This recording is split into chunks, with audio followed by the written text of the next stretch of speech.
Good morning, everyone. I'd like to go ahead and call the meeting to order. We are waiting for a couple of other members to show up. They should be here momentarily, and you'll also have an agenda put in front of you here in just a few moments as well. I think that is making its way up the elevator as we speak. My name is Steve Gooch. I'm a state senator from Dahlonega, the 51st District, and I'm the co-chairman of this commission, along with my good friend and colleague from Pickens County, Mr. Rick Jaspers, who's the chairman of the Transportation Committee in the House of Representatives. So we have a lot of work to do on a very important topic that we've all discussed for years, and there's been work done in prior years leading up to this one. And this is a result of a resolution that we passed this year in the House and the Senate to continue the discussions and the hard work of freight and logistics in Georgia. It's very important that we continue to maintain the work that we've done, but also to continue looking to the future to make sure that we remain the #1 state to do business.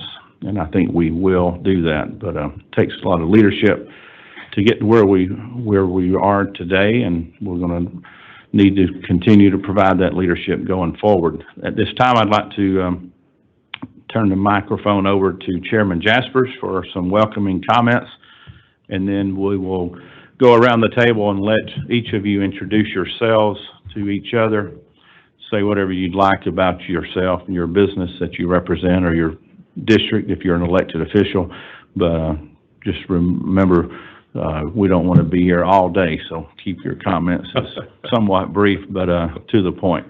Chairman Jaspers. Yeah, thank you, Senator Gooch. You know, and if y'all know, Senator Gooch is my senator, and he and I've talked for many years over lots of subjects, and it's great to work with him, with somebody that you know so well. You know, I wrote down last night just a couple of thoughts. It's a great day. I mean, this is you know, as I drive around the state now as chairman of the House Transportation Committee, I certainly look at what I'm driving through and driving around totally different. And when I was in Calhoun, meeting with the city of Calhoun and Gordon County this past week, they sure made their transportation needs known to me and what's going on in Gordon County with and you know, and just one thing for the committee members, as I was thinking about this thing, you know, this is a great opportunity for us to really make a difference for the state of Georgia. And I hope that as we move along in this thing that you'll be honest with Chairman Gooch and myself. And if you think of something that you see different, you look at the agenda that we've kind of put together and you say, no, you guys are wrong. We need to look at this. That's why your industry people like that are here. We need your input, and just be honest with us and make sure we know so we, you know, do the right thing. Just don't call us at midnight, you know, to say, you know, Rick, you need to do this. I tell you one thing I just want to say quickly is I really appreciate Seth Milliken and the Transportation Alliance folks, Madison, who saw handing out our stuff here. They're great. They've been such an asset for us, and Gracie and Lisa and Abby Day, of course, in my shop that we couldn't do work without. So when you're going around telling us about yourself, tell us something we need to know that we don't know about you. Because I think over the next few months we'll get to know each other very well, but I'd like to know just something unusual about you as we move along through that. But I'll just start off. Rick Jaspers. I'm up in Pickens, Gordon, and Murray County. Been in the legislature for 12 years now, and or looking forward to being 12 years after this next election. But something unusual about me, I just love gardening. I mean, if you've talked to me in the last few months, I put up 100 quarts of green beans and tomatoes and all sorts of stuff. My wife's tired of it. She said enough, and she went out and mowed my green beans the other day. And so we're done with that. We still have tomatoes, fortunately, and we'll have those for a while to go. But I sure appreciate the opportunity being here. Is it true you were also the county extension agent? I certainly was, yes, sir, for about 30 years. Got to put a plug in for agriculture. That's right, and we sure enjoyed it. Thank you, Chairman Jaspers. We look forward to working with you through this next year. Senator Anavatarde. Did I get that right? Yes. Good morning, Mr. Chairman. Good morning, everyone. My name is Jason Anavatarde. I'm the state senator for District 31. I reside in Dallas and represent Paulding, Polk, and Haralson County in the state senate. Grew up in a blue-collar trucking family. My dad worked in the trucking industry his entire career. And to Chairman Jasper's question of something unique, I also am a model railroader. So I love trains and I love trucks. Good seeing y'all. Go ahead, Clay. Okay, my name is Clay Perkle. I represent in South Georgia, District 155. I am a farmer by trade. I enjoy gardening too, but on a pretty big scale. And we don't put up that much except, just what we get out of the garden. But something unusual about me, I am the father of a absolutely wonderful daughter and two boys, and I had the privilege this summer of officiating my daughter's wedding. So that's pretty neat as the dad of a wonderful daughter to marry her off to a wonderful guy. So, Dean Smyrie. I'm Calvin. Hello. Mash the button if you don't mind. Test.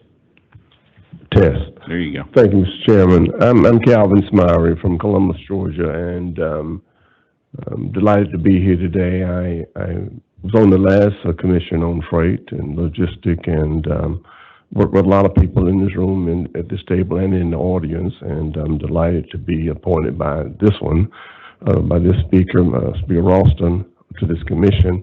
I tell you, I tell you a little something funny here. I've been involved in a lot of transportation issues over the years, and worked with Kevin Tanner and Jay Robertson and others, and now working with Chairman Jasper. And one day I was talking to Speaker Ralston, and I said, I surely enjoy working on transportation, but I'm not on the committee. And he said, you mean all these years we've been working together, you're not on the, he said, I'm putting you on transportation, so I'm not looking forward to working with, so this is my first year, time working on the transportation committee, but it's great to be here, and this is my 48th year coming up, and I'm looking forward to it as if it was my first. Thank you. Dean Smyrie, do you think the speaker puts you on these committees to watch over your chairman? Is that why? I believe so. He's able, and he's doing great, and I've enjoyed working with you as well. Thank you. It's been a good ride. Yes, sir. Yes, likewise. Glendon Gooch. Yes, I'm Glendon Gooch from Blairsville, Georgia. Been in the trucking business since 1984. We haul hazmat products such as propane, natural gas, liquid hydrogen. We just finished a job with SpaceX in Houston, hauled to Cape Canaveral, starting a job with Gulfstream in Savannah. So we're mainly just hazmat hauler. We do other things too, but been doing it for a good long while, seen a lot of things change, and hopefully I can be of some help here, hope to be, so thank you.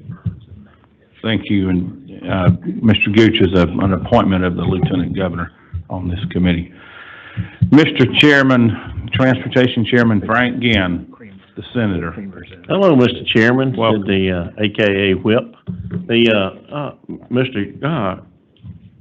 Glendon Gooch didn't do the obvious thing, and that was to deny any relationship to you, Mr. Chairman. That's correct. There's a lot of he's plausible deniability. there's a lot of Smiths in the General Assembly, and they're not related either. But my name is Frank Ginn. I serve as your senator. If you live in Georgia, if you live in the 47th district, you decide how long.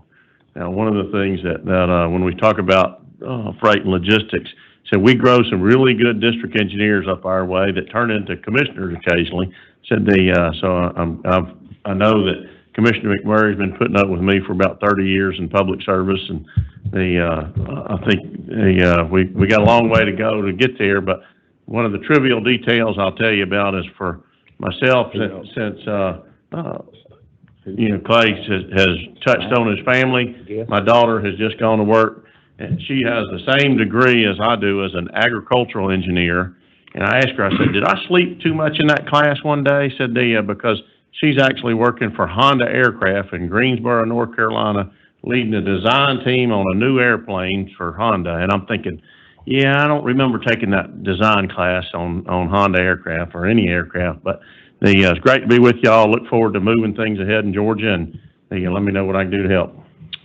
Thank you, Frank. We'll come across over here to Trey Gouge. Trey Gouge, I'm the CEO of Yancey Brothers. I'm a native of Tifton, but I've been in the metro Atlanta area for 26 years. I don't know that I've got a story that can rival my wife mowing over my garden, Mr. Chairman. Just part of it. Just part of it. So I may need to come back to you on that. I'm glad to be here. Look forward to learning and making a contribution. Thank you. Good to have you here. Next is Jamie McCurry. You're with the Georgia Port Authority. You're not a member of the commission, but you're here to watch over Don Grantham. Is that correct? That's correct. I am. Griff asked me to be up here and try to fill his shoes, but Mr. Grantham told me to sit right here, so that's why I sat right here. All right. Good to have you. Appreciate being here. Thank you. Yes, sir. And tell us what you do for the Port Authority. I'm the Chief Administrative Officer of the Port Authority. Okay. Great. And I got a puppy last night, so if I look like I'm tired over here, it's nothing to do with the content of the meeting. It's just the hourly calls to the laundry room to let the puppy out. There you go. Well, we hope to see Griff in our future meetings. Yes, sir. Thank you.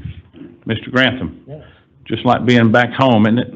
Thank you, Chairman. Yes, it is, and it's a pleasure to be sitting back in an old chair that I used to sit in from time to time.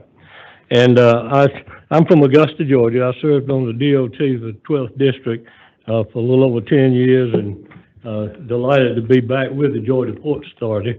I had served with the Georgia Port Authority back in the 70s and the 80s, older than a lot of you have been around here sometimes, but I served 12 years during that time with the GPA, and I'm glad to be back with them. It's a tremendous change in what has taken place in Savannah. And if you hadn't had the opportunity to go down there, you really need to take that trip. We've seen so much improvement, so many large ships, huge ships, super ships coming in there. And it's just the leadership that we have with Griff Lynch and Jamie McCurry and the rest of the staff there has certainly proven to be one of the greatest assets that the state of Georgia has. I'm delighted to be with you, Mr. Chairman, both of you. We carry back a long relationship over the years, and I look forward to being a part of this committee. I formed a company in 1968, Forest Sales Corporation, and we use the roads an awful lot because we haul lumber up and down the state of Georgia, Florida, everywhere else. And realizing what has improved here in the state of Georgia has been a real asset to us, and certainly a blessing to me to be a part of it as DOT. Also coming from Augusta, if you've not been over and hadn't heard, you need to come and see the Cyber Center. That is without a doubt one of the most interesting and rewarding places that we have in Georgia right now, and it is protecting all of us in that light. So I look forward to visiting with you on this committee and being a part of it, and hoping I can make a contribution to what we're doing, Steve. Thank you very much. I'm sure you will. Commissioner McMurray. Thank you, Mr. Chair. It's certainly an honor and privilege to serve among this esteemed panel of folks, and certainly are proud to do so, and certainly proud for the department to present and share information that you may need for deliberation along this journey. So a very important journey, as well as we will hear today, starting off of the criticality of infrastructure that's needed to support the global commerce that is Georgia. And we have to remember that we are in the global commerce competition, if you will, for commerce, not just here as a state and regionally, but globally as well. And certainly what the Port of Savannah brings for that global commerce is amazing. This is a big agenda, a long agenda. So very importantly for you to know is the men's restrooms are right through this door. The women's restroom, walk through the elevator lobby and hang a right. They're on the opposite wall. So just make your way through that. That's probably, for logistics, that's an important thing to know, always where the restroom is. The one interesting thing about me, we'll stay with the gardening and agricultural theme, is I grew up in northeast Georgia, up right near Frank's district, in fact. And my form of capital punishment as a child was picking up rocks out of the garden. And to this day, there is still a mini stone mountain due to all of my errors of my youth of where I picked up rocks out of the garden. And that pile of rocks is still there today if anybody wants a witness to see how many times I screwed up as a kid. Thank you, Mr. Chair. Commissioner, did you ever plow behind a mule? No, I'm afraid that I did. We were very fortunate, and we had a Troy built tiller. But I made many laps behind the Troy. No, I've done that before. Anybody else will admit to that? I know Yep. Glendon has. Yep. All right. That tells everybody how old we are. All right, so we have two other members that are online, and I'm not sure if we have the audio capabilities of bringing them in or not, but Marco Elbert's in the aviation, or the AV room over here. Can we bring in John Burns, the majority leader?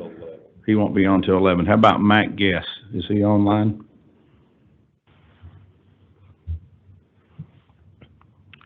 I don't hear a response. Matt is a House appointee by the Speaker and owns his own trucking company. And I think the discussion about him, if he can hear, was very positive, in that a smaller trucking business who is very involved in logistics in this state, and that's why we sure wanted him to be a part of this and be a part of it. And Mr. Guest, we're glad you're there. If you can hear us, we can't hear you. Thank you for joining in with us this morning, Mr. Guest. Mr. Chairman, he'd love to give you a go Dogs. Mac is a Amen. former football Absolutely. player at UGA and a great Georgia Bulldog. Good to know. That's right. All right, I think that's all of the introductions. I do want to recognize Marco Elder and Brian Stocks in the back room over here that's making all of our AV connections possible. And also, we want to thank Crystal James, who works for Commissioner McMurray upstairs, to allowing us to come and be in your facility today, and we appreciate that. And of course, we enjoy our relationship with all of GDOT's employees and staff, all the hard work they do. There's roughly 4,000 GDOT employees that are out working our roads day and night, 7 days a week. We appreciate their dedication. We have Josh Waller here today. We work with him closely at the Capitol, and of course, Janine Miller, who we'll be hearing from next. And so with that, we're going to jump into the agenda. Our first person up this morning is the Planning Director for GDOT, Janine Miller. She is an expert in this topic and other topics of logistics. And we do have a freight and logistics plan in Georgia. We're not here to create a new one.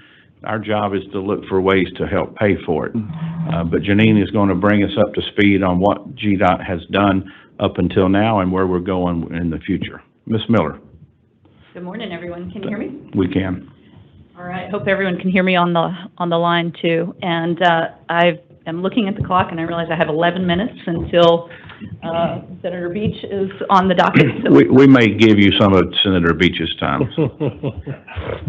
he's laughing, so I'll take that as a All right. positive. All right. Thank you all for making freight and logistics a focus for the work of this commission. It's great to see some friendly folks, and those of you who know me know how much I love this topic, so thanks for inviting me to discuss, and hopefully by the end, those of you who don't yet know me will know my passion for this important industry for our state's economy and for our state's transportation network. So we'll do 3 segments of the discussion today is on the freight and logistics kind of at a glance in Georgia, trends and opportunities, and what our next steps are here in Georgia. So at a glance, this is really what it's all about. This is the customer view. In the fiscal year 21, so that's through June 30th of 2021, this is courtesy of the Georgia Department of Economic Development. 316 companies located in Georgia announcing $11.5 billion of investment. So That 6.3 billion are logistics enabled. In other words, they need cargo movement inbound or outbound to do their business. That is 54% of the total, and usually that number is a good bit higher. In fact, last year, that number was 69% were logistics enabled, but we had a game changer occur this year, and that is data centers. Literally $4 billion worth of private sector investment in data centers is the only thing that brought the percentage of logistics enabled companies down. The dollar amount is nearly the same. For instance, industries kind of focusing in on manufacturing and automotive, $2.9 billion in private investment by 186 companies, creating more than 10,500 jobs. Logistics and distribution, $1.03 billion by 52 companies. This is in 1 year, 6,400 jobs. And agribusiness and food processing, $1.6 billion in private investment by 53 companies, 5,800 jobs. In ag and food processing, since that seems to be a theme today, want to make sure you all know that number is 50% higher than it was last year. And the investment, that's in number of companies, and that investment was almost threefold what it was last year in ag and food processing. And a little bit of the top 5 here, logistics-enabled companies. Of the top 10 industries, logistics and distribution was amongst the top 10 for both jobs and for number of companies. It was for the top 5 for number and dollar amount of investments, that logistics industry. Vital for our economy, for our job growth, and for our future. These are our customers. These are the shippers and those who use our network. Some freight by the numbers. 315 million tons of freight moved or stayed in Georgia. This is back to 2017. That's the most recent data we have available as of today. $292 billion of goods originated or stayed within the state. This is not through traffic. This is our folks. Total truck volume on our state route system is about 25 million trucks a day on our state system, and 18 million of those are on our freight network, and I'll show you the map of that later. 73% of our truck traffic is on the state freight network, and our state freight network of our total system is nearly 1/4 or 22% of our total network is considered the freight network. We have 63 grad sites, Georgia Ready for Accelerated Development. Anybody know what those are? Are those? Got one in your district? These things are primed and ready for private sector site selection to locate a facility of manufacturing, logistics, agribusiness, you name it. 63 of those are located within a 5-mile radius of that state freight network. And kind of taking another angle on things here, which is our infrastructure itself that carries that, is 208 of Georgia's structurally deficient bridges are on rural, local roads. And we have a lot of rail miles as well, the most in the southeast, 4,765 miles of rail miles and 5,044 public rail crossings. So that's a rail crossing more than every mile on our state network. There are a couple more stats that we're going to be adding to this in future iterations of Freight by the Numbers. First is courtesy of the Georgia Ports Authority as the Mason Mega Rail comes online. That's going to double their rail capacity. They're going to have the numbers that I've got, Jamie, so correct me if my numbers are old or if you've grown them since we grabbed them, it's altogether possible. 2 million lifts a year onto the rail right there inside the terminal at the Port of Savannah. This is going to remove more than 200,000 trucks a year and decrease transit time by 1 day. That's 24 hours. 1 whole day on trains, reduce transit to Chicago, Cincinnati, Memphis, and others. We're going to see a lot more trains out there, which is a good thing, especially as it's taking trucks off of our roadway network. And speaking of trucks, here's another little factoid that I think is quite fascinating. During COVID, we saw traffic go down initially, and it jumped back up pretty darn quickly. On our interstates was the first thing that we saw the jump back up for trucks. So think about this, June of 2020. So we're really in the midst of buckling down, right, from the pandemic. That in June of 2020, our truck traffic on our interstates surmounted June of 2019. So we had that much freight flowing during the pandemic. So here's a view of that freight network. It crisscrosses throughout the state on a grid sort of pattern. This is very similar to the GRIP network. It's not exactly the same, but darn close, along with our interstate zoom in there in Savannah and Atlanta. So we know that the commission's goals, and I know that Senator Beach is going to talk more about this later, is a lot of this network is a focus of the original output of the commission's recommendations, including mitigating traffic in urban areas, relieving bottlenecks, and just maintaining that capacity. This is one of the most impressive things because these are 4-lane roads, like the GRIP corridor, think about it, 4-lane roads knitted throughout the state that enables our companies who are looking to locate and do choose to locate here are attracted by that rail network, but very much so by this GRIP corridor. That access to 4 lanes throughout the state enables companies to choose sites that are best for them. And it has resulted in great things for some of our small towns. This is courtesy of Site Selection magazine. Georgia is ranked number 4 for the top micropolitan areas, and that is a population of less than 50,000.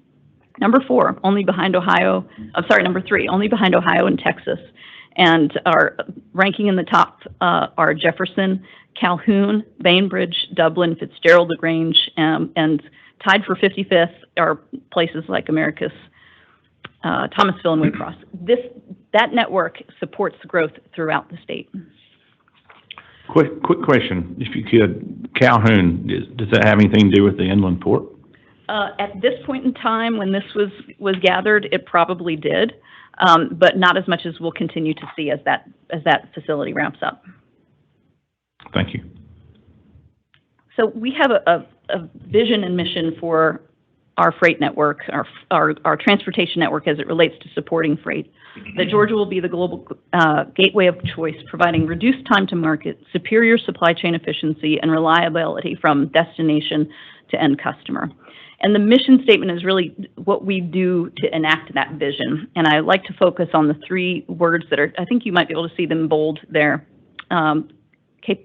capability, capacity, and connectivity.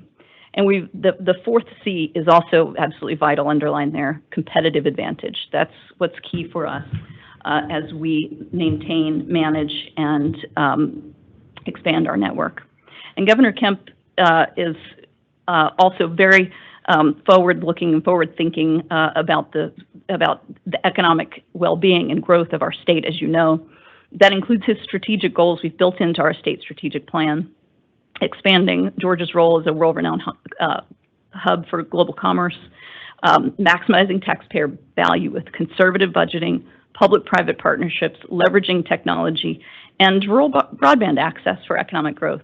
These are factors that we are taking into consideration as we do our work here in planning at GDOT. And so our statewide strategic plan is the business case for transportation investment over the next 20, 30 years through 2050. Average of $2.4 billion invested in our network, and it's about foundational, catalytic, and innovation investment strategies for 3 portfolios. That includes people mobility in Metro Atlanta, people mobility in rural Georgia and emerging metros, and statewide freight and logistics, which is that middle green bar you see there. So the state strategic plan lays out what we're doing to invest in our network on the left side, and how we're advancing our planning for those 3 work streams. This one, of course, is around freight and logistics. So I'll tell you some of the things we're working on right now. Of course, in plans, programs, and projects is updating our state freight plan, working with our partner offices here in GDOT on the state grade safety action plan that's required by FRA, intermodal connectivity, Port of Savannah. But we're looking for partnerships too, and addressing truck parking challenges, which I know was part of the conclusions of the first Freight and Logistics Commission, and we thank you for the attention to that. Working with rural strike teams on assessing those grad sites and what transportation improvements we can make around them, working with MPOs, and expanding industry partnerships. When it really all comes down to it, it's about performance, the economic impact, return on investment, competitiveness, and freight fluidity, and we'll talk about that in just a moment. So trends and opportunities. There's a lot of material here, but I'll try to go quickly. The National Freight Strategic Plan was published in December of last year, and it really gives us a good line of sight into what is occurring at the national level and how we can adapt and work within that national framework to address our transportation challenges here in Georgia. So population, diversifying global supply chains, urban-rural dynamics are changing, and e-commerce, those are what I'll focus on here today. Let's talk about population for a second. We are growing, as you know, as a state, and we will continue to grow over the next 20 years. We're going to have a 20% increase in population. This is projections based on Census Bureau and University of Virginia. So by 2040, we'll grow from the 8th largest state to the 5th largest state. And every person uses more than a truck of goods a year. So this is one thing that says we will have more trucks and trains flowing on our network. Changing global supply chains is showing up in the data that we have recently gleaned and kind of taken a closer look at here.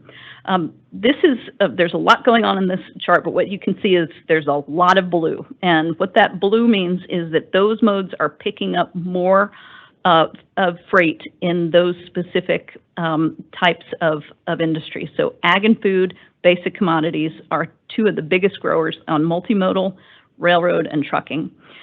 Again, this is a scan, kind of lay of the land, giving us our path forward and analysis that we're going to do through our freight plan. Let's take a look at, though, the urban-rural dynamics and in manufacturing and agriculture. So manufacturing first, where you can see the darker color, those are kilotons generated to those areas. Obviously, Atlanta and around Metro Atlanta is really in some of the more robust movements of goods. And this is by 2050, we'll have 77% growth in GSP from these freight-intensive industry and manufacturing. The top there include Gwinnett, Fulton, and Hall counties, as well as, of course, Chatham. And now let's look at agriculture. This is also a tremendous growth point for us throughout the state, in Northeast Georgia and in the South. 43% growth by 2050, based on projected GSP in these freight-intensive industry, our number one industry here in the state. People who live in the metro areas need the goods that come from these places in both manufacturing and agriculture, and this is just one indication of that. Another thing to think about is, 77% growth in manufacturing, 43% growth in ag. Last I checked, farms are not putting out harvest every month like manufacturing plants are. So this is something we're taking a look at as pronounced during peak periods of planting and harvesting in various parts of the state. We'll be looking at that closely in our freight plan. Before you move, can I ask a question? Yes. This slide is production, it's not consumption. Correct. So I'm looking at Forsyth County, it's in the over 974 category. Mm-hmm. What kind of agricultural production is there? That's a great question. I don't have that in my notes, but we'll get back to you. Is it poultry? Gotta be, Huh. yeah. Gotcha. Most of what you see in that northeast Georgia section is poultry, and it does come year-round in the poultry side of things. Yeah, on the poultry side, that's great. Yeah, it is one of those that's not a growing season, it's a... That's right. Thank you for that. Gotcha. Thank you. And on to e-commerce, which will have, we think, the largest impact in terms of types and number of vehicles and growth over the next 30 years. Supply chain diversification, manufacturing, ag, all are in the growth area, but e-commerce acceleration, this does not become volumes, this is just a velocity of growth, is going to be tremendous. I got just a question real quick. A minute ago, Janine, you talked about 25 million daily trucks.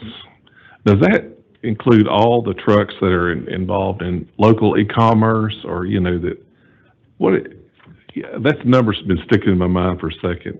It seemed like a lot. 25 million trucks a day, total truck volume.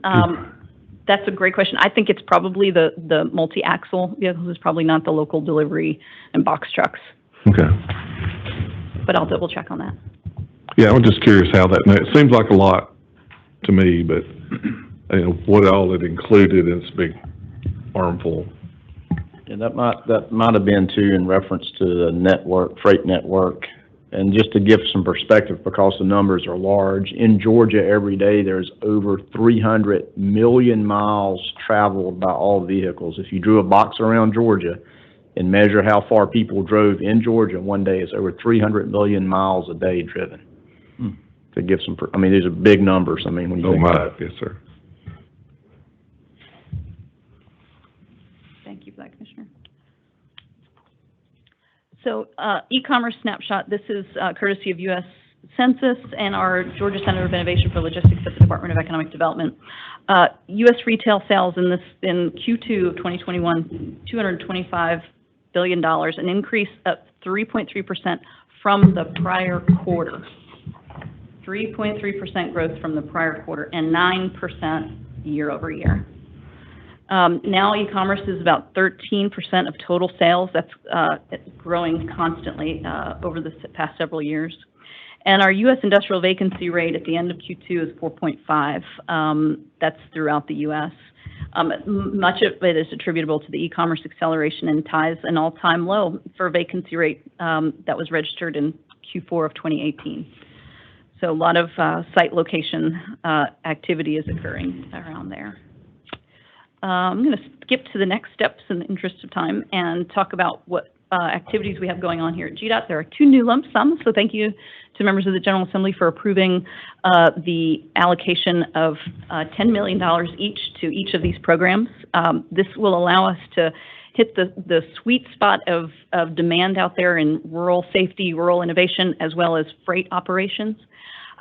We previously didn't have a great way of addressing where we might have community impacts from trucks, or trucks might need fixes, operational fixes to configuration of roadways or roundabouts and things like that. They just weren't large enough to hit the state radar screen, so to speak, for state priority, but were too big for the districts to deal with their quick response. So we in planning are rolling these out, and a big thanks to all of our partner offices here at GDOT to make sure that we're getting all of the opportunities brought up to us from the districts and addressing those challenges that are out there for our trucks and for our rural areas. Pretty excited about that. But the big one is the freight and logistics update, the business plan for our freight network. As I mentioned, population growth is one thing we're going to be looking at. The port growth and how that's going to place additional demands on our network, as well as the agriculture manufacturing. So we are looking for this plan to help us with those foundational investments in business terms. How do we keep running the business? For catalytic, how do we grow the business with the right transportation investments? And what kind of R&D sort of things do we need to do to make sure we're continue to be on the cutting edge of innovation, as we have a tradition of here at GDOT. So our freight plan is going to have private sector stakeholder engagement. We're going to be very closely collaborating with the Atlanta Regional Commission and other MPOs who are interested, metropolitan planning organizations who are interested in tagging in with us and looking at that metro area view from as derived from our state demand and state data analysis. Truck parking supply is going to be a critical part of it, but really this is all about supply chain focused assessments. How we maintain our logistics advantages and make strategic infrastructure investments to keep us competitive. One way we're going to do that is with a freight fluidity analysis, and it's being modeled off of Federal Highways Freight Fluidity that's just recently been published. It's a multimodal perspective nationwide that takes private sector supply chain data, including data from one of our Georgia companies, Chainalytics, is being used at the nationwide level.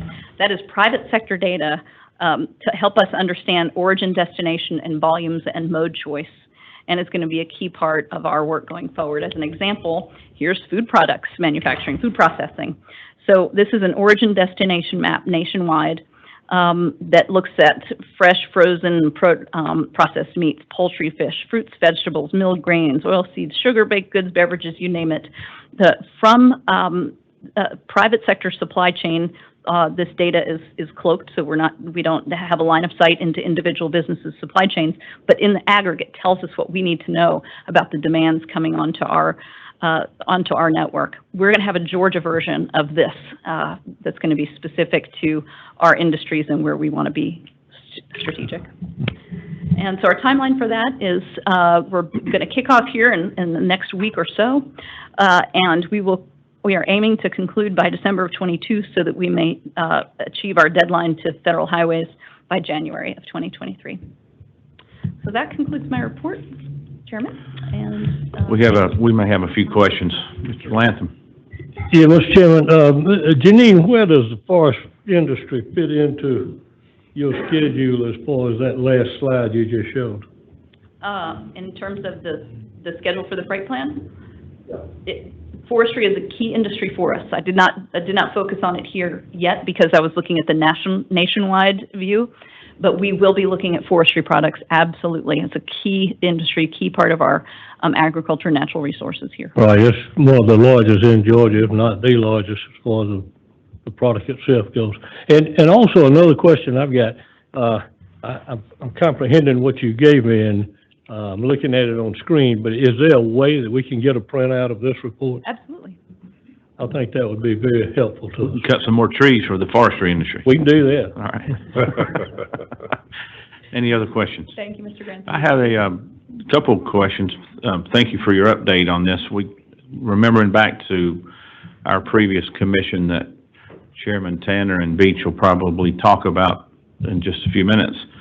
I remember some of the key issues that we heard from the trucking industry was obviously the workforce availability, that was one, but also because of the e-logs, we're having trouble finding places for these truckers to park on the interstates in the evening times. Have you had any time to look closer into that, and any ideas what we may see coming from this study because of that? You're exactly right. The electronic logging devices coupled with new hours of service regulations essentially left truckers with nowhere to park and still comply with their regulation. Supply chains are adjusting as much as possible, and the private sector truck parking industry is ramping up as they can, where they can, and we're doing everything we can to support them from an infrastructure standpoint. But we continue to see trucks parking along our interstates. We've got an innovative, new, very, very good line of sight into where that parking is occurring. We're using data from our Department of Public Safety. We're using data from a cloud-based data feed to tell us where trucks are actually stopped. And we're going to be pulling all that together in the freight plan. Again, this is around partnerships. This is not something that GDOT's going to be able to solve on its own. We do have rest areas that we're looking into where we can expand opportunities there. Maybe, if feasible, reopen some of those if we think that the truckers, it's going to meet their demand. It's a challenge across the country, and we will be attacking it with this plan. Good. And one other question: truck lanes. What are your thoughts on the dedicated truck lanes, and do you see that as a viable solution to what we're trying to do? Absolutely, especially where we're looking at the truck volumes in between Macon and Atlanta. Mm-hmm. One of the most heavily trafficked in terms of truck volumes in the country, and being able to have those trucks in a separate facility is not just good for them because they can separate from where traffic is occurring from automotive congestion, but it also is a safer trip for both the trucks and the autos in that area. It's a major undertaking, and I commend the Commissioner's engineering and delivery team for doing that amazing work, and would welcome any of his additional thoughts on that. Thank you. Question, Senator again. Thank you, Mr. Chairman. Jenny, one of the things that was introduced this past legislative session was to raise truck weights up to 100,000 pounds for forest product vehicles, and there's always a push for people to have bigger, heavier trucks. And I was kind of curious if you would touch on what that would mean to Georgia and some of the opportunities or problems that may exist with that? It's a very complex issue, and it's not one that we are just dealing with here in Georgia. This has been a nationwide, ongoing challenge to understand how the carriers and the shippers in that industry are looking for ways that they can pull more efficiencies into their supply chain. At the same time, the demands that it places on our infrastructure is just not built for that. It's pavement conditions, mostly bridges, are the biggest challenge that we have for those higher truck weights.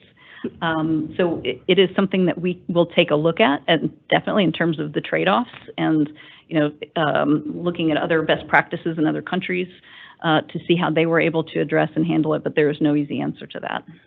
One of the things that comes to my mind that's a very touchy subject is we allow trucks that weigh more legally, like a dump truck full of gravel or something like that, on a 2-lane state highway where we can't get those trucks moving on the interstate. And that's one of the things that when we start talking about, this commission, that we're dealing with federal law and state law, but where we've got those type of opportunities, we need to put those trucks on the federal system, not wearing out our state highways that, everybody's moving the same direction, the same lanes. It's a much safer situation for our motorists, but because of some quirks in the law, we can't fix that problem. We'll definitely make note of that. Look at it. Thank you. Any other questions? I have one, Chairman. Go ahead, Chairman.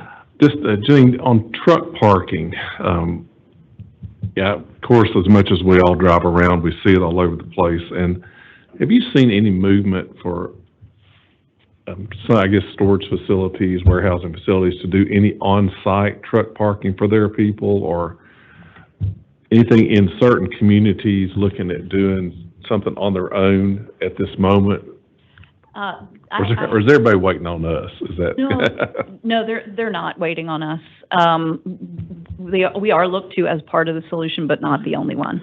I believe that shippers of choice are as interested in their truck drivers arriving with their cargo safely and are working to accommodate that where their own structures and insurance liability options allow. But again, there are complexities to it. I do want to emphasize, this gives me an opportunity to say that as we have an advisory committee we bring together for this, it is going to be populated predominantly, if not almost all, by private sector shippers and carriers. So we're going to be looking to them to help us understand from their vantage point what truck parking challenges they see and what opportunities the state can help out to address that. Thank you. Any other questions? Janine, thank you for being with us this morning. Very detailed and exciting stuff. Thank you, Senator. We look forward to working with you in the future. All right, next we'll have our former chairman of transportation, the dynamic duo, Chairman Tanner and Beach. Do you gentlemen want to come up and speak individually? I see Kevin jump up. He may want to get back for South County. He actually has a working job. That's right.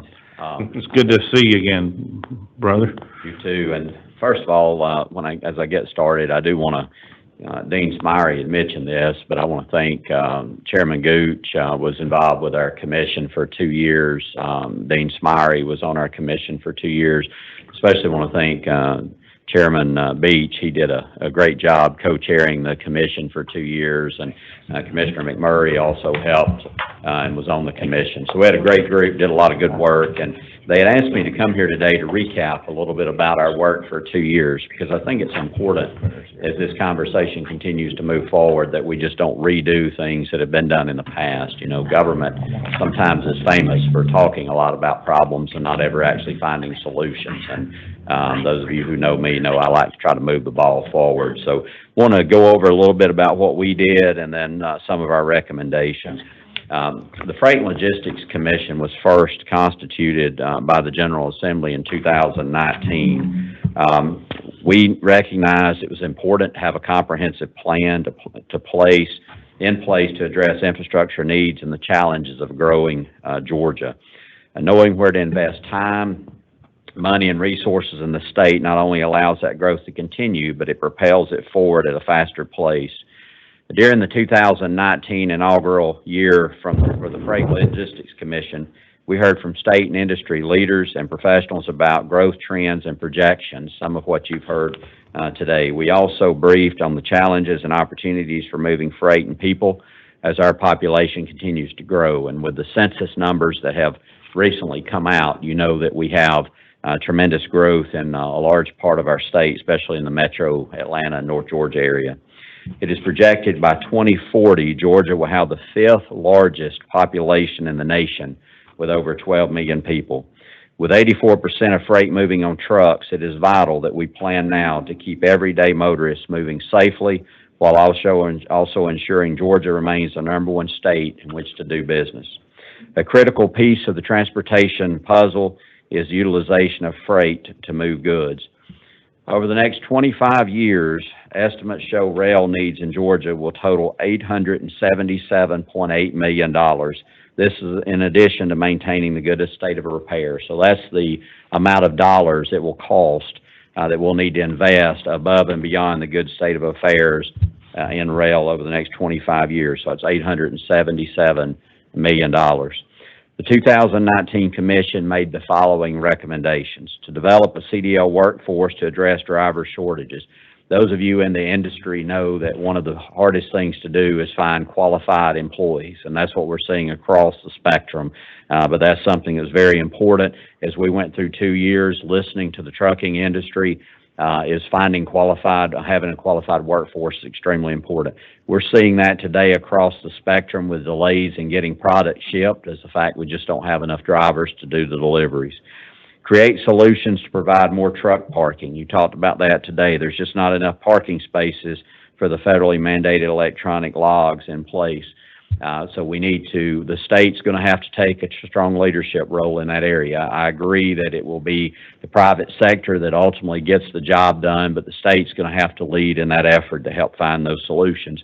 Because what's happening today is those trucks are parking on the sides of our interstates. They're parking without permission in private parking lots on the side of exit ramps. So it is of state interest to find real solutions to that problem. I think that GDOT leading that effort and partnering with the private sector is going to be key. We also recommended and urged the General Assembly to increase investment in freight rail network in order to diminish truck congestion on our highways. This includes a budget line item specifically for freight rail appropriations. That was introduced and passed in the General Assembly. So that's an area that the General Assembly, through the appropriations process, can consider placing dollars and investing in our rail network. Ask the General Assembly to explore ways to bridge funding gaps, including the use of public-private partnerships. We found that there is a 30-year unmet need of investments between $130.9 billion over the next 30 years. That's a tremendous amount of money. That's above and beyond the amount of money we're spending as a state. And then we also recommended extending the commission to 2020. In 2020, the commission took a deeper dive into these issues to try to find solutions to these problems. That decision proved to be wise because of COVID and the setbacks we saw from that. As a result of COVID, we saw an explosion in the e-commerce process during the pandemic that put even more pressure on the freight and logistics network. One of the things that we also saw was that we continued to identify a number of targeted recommendations to address the challenges and opportunities outlined in the 19 report. I'm going to give you those specifically now. Among the recommendations, we said the state should work hard to double the amount of freight being carried on rail from currently 17% to 35%. The more we can move off our roads and onto rail, the better off we will be as a state. Pursue legislation to further expand our capability to build major infrastructure projects through private financing and infrastructure by expanding the role of the State Road and Tollway Authority to be multimodal. We know in looking at some of the other states that are successful in this area, they do a better job of bringing in private sector dollars. The Commissioner, CERTA, GDOT has done a good job in some P3 projects on our managed lanes, but we need to look to expand that, the Commission found, into other areas. One of the things also that went a little bit unnoticed, but when we first shut the state down because of COVID, we also shut down commercial truck driving schools, which created a lag in getting drivers trained. So one of our recommendations was in any future state of an emergency, we need to recognize that these driving schools provide a very critical network, and we need to keep those open if that happens in the future. We also recommended we create a new stream of revenue to be dedicated in the new budget program under GDOT for funding freight and logistics projects across the state. Then we also recommended we work to address truck parking issues through the possible expansion of SERTA and the public-private partnership model. Also want to touch on a subcommittee that we had that was chaired by OmniTrack's board member Brad Skinner, Commissioner McMurray, and Mr. Lynch from the port was also on that subcommittee. Subcommittee believes that large-scale freight and logistics investments will be a necessary part of Georgia's overall infrastructure strategy for Georgia to keep its competitive edge. The subcommittee noted that in recent years, Georgia has outstripped its traditional revenue model and needs to explore innovative methods for new infrastructure. These methods need to be sustainable and meet the quality of life expectations of Georgians. Given the growing infrastructure needs in our state and the limited public funding available, the subcommittee recommended that Georgia expand its use of public-private partnerships for building and maintaining and upgrading infrastructure improvements. This approach will avoid having to make large upfront investments of funding through existing tax or bonding capabilities. We also recognize some of the concerns over the gratuities clause in the Georgia Constitution. However, after we continue to study this issue with the help of Commissioner McMurray and our attorneys, the subcommittee recommends intergovernmental agreements and proper statutory authorization for existing state authorities would be a workable solution for implementing these public-private partnerships in the targeted area of freight and logistics infrastructure. We also recommended that GDOT should serve as the state's freight and logistics planning agency. It should incorporate the Georgia Port Authority strategic plan and plans from the MPOs, regional commissions and airports and railroads into this plan. It would also work with the Department of Community Affairs and the Department of Economic Development to accomplish this goal. This combined planning effort should identify programs or project types that could utilize private resources for significant infrastructure investment.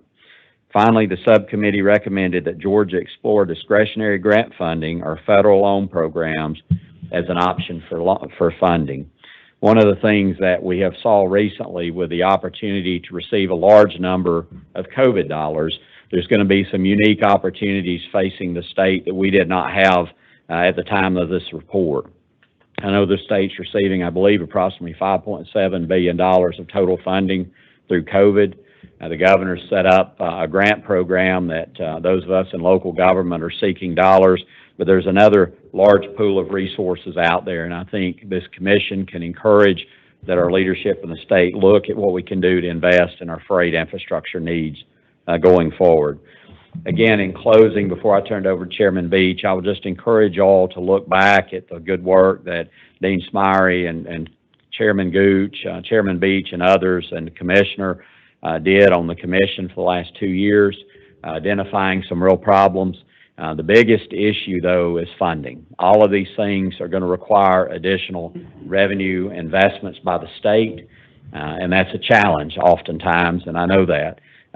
So I encourage you to look for opportunities how we can increase funding. You heard that we have $130 billion, and as Commissioner McMurray presented to us multiple times, we kept seeing that number, $2 to $3 billion of additional need per year. So finding this commission's going to have to look for ways to find additional revenue. I know that's easy to say and very hard to do, but we have to invest because the return on investment is extremely positive. Chairman Gooch was very involved in House Bill 170, something that took a lot of political willpower to get done. But I think you saw now as history continues to be written on that 2015 effort, it's probably one of the most important pieces of legislation to ever be passed in our lifetime through the Georgia General Assembly. I think the work this commission can do this year in identifying the future funding source can be just as big or bigger in moving the state forward as House Bill 170. You have a difficult job ahead of you. Those of us in Georgia that count on our infrastructure is depending on you, and we look forward to seeing the results of this commission. So thank you very much for your efforts. Thank you. Thank you, Kevin. Any questions from former Chairman Tanner? All right. Senator Beach, Well, welcome. Chairman Gooch, Chairman Jasper, thank you for having us. I also want to echo what Chairman Tanner said and thank Dean Smyrie, Russell McMurray, Commissioner McMurray, and Whip Gooch for all your hard work the last 2 years. I think we have laid out a roadmap for you. Now it's your job to find the funding. Chairman Tanner and I, along with all the others the last 2 years, really studied freight and logistics for this state. And I've got a presentation that I've handed out that we put together last November after we were done. But I would tell you, when you look at the state of Georgia, we, in my opinion, besides agriculture and forestry and the different industries, we have three major assets that are economic engines for us. Number one, Hartsfield-Jackson International Airport. Number two, the Georgia World Congress Center. We have a great tourism and convention business. And then number three is the Savannah and Brunswick ports. And that is an economic engine that has continued to grow even during COVID. And I got to tell you, before this last 2-year study committee, I used to give speeches, and I would say our port of Savannah is the logistics capital of the Southeast. And I was wrong. After our study, I realized we're the logistics capital of the Eastern Seaboard. We are shipping all over, and it's great. Thank you for what you do. It is a true economic engine for us. And I would just tell you, going back to that funding that we have to do to continue to be the Eastern Seaboard logistics capital, it's going to take funding. And I can tell you, I'm convinced after working with Dean Smyrie on House Bill 170 and seeing what it's done and the economic growth and us being the #1 state to do business 8 years running, there is a direct correlation between infrastructure investment and job creation and economic development. I think Janine and Kevin kind of hit on everything. The four things that I really took away from our couple years was one, truck parking and truck driver shortages. Heavy infrastructure investment we need to invest in, rail investment, and the use of technology. And it all comes down, like I said, to funding. So what I'd like to do is quickly go through this, and I'm not going to go through every bullet point, but I am going to go through a few on each page. Do I do the clicker here, or can you click?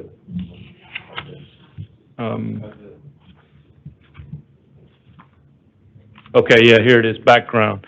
I put this together last November, like I said, and the Metro Atlanta area will add another 2.5 million more people by 2040. I'm going to tell you, I think that's a conservative estimate. We just got the census numbers. It was 10.7 million people that we have now, and if you look at 110,000 growth a year that we've seen in the past that the ARC gives us the numbers, you take that times 19 years, we're going to be at close to 13 million, 12.7 to 13 million people. Currently, 83% of all containers are coming through the port are on truck. We need to get that up, like Kevin said, to we need to get the rail up on that. The next is the next slide is Intermodal and Rail. The takeaway there is really on bullet point 4. There are 7,560 at-grade highway crossings in Georgia. Of these, 5,173 are on public roads. And then the last one is the Mason Mega Rail takes 500,000 trucks off the road. One rail car equals 3.5 trucks being taken off the road. The next slide is on heavy infrastructure. Again, 5.9 million tons of freight is transported each week on Georgia's road and bridges network. These are older numbers. And I think the other thing to really focus in on here is the third bullet point. Freight travel demand will grow faster than passenger travel by 41.6%. And then you look at the total miles, it'll go from 10.14 million rural to 14.03 million rural and 4.69 million urban to 6.97 million urban on freight demand. The next slide is trucking. Again, trucks carry nearly 72% of all domestic freight by weight and 73% by value. When you look at the bullet point 2, the value of total truck freight shipments to and from businesses in Georgia is expected to reach $897 billion by 2013, an increase of 35%. And then in the final bullet point, the freight hauling workforce is aging and will be eligible for retirement in the next decade. Congestion costs the trucking industry $74 billion in 2018. And there again, as Chairman Tanner said, we've got to figure out how we work through our technical colleges to make sure we can train these folks. The next slide is pretty amazing. This, and I think COVID obviously had a lot to do with this, but if you look at that second bullet point, talking about e-commerce, online spending of May of 2020 reached $82.5 billion, a 77% year-to-year increase. Daily e-commerce sales increased 49% in April of 2020. Now, this is the thing that really amazed me. In 2019, before COVID, we had only 2 days, only two 2 billion days outside of the holidays. So we only had 2 days of 2 billion in revenue.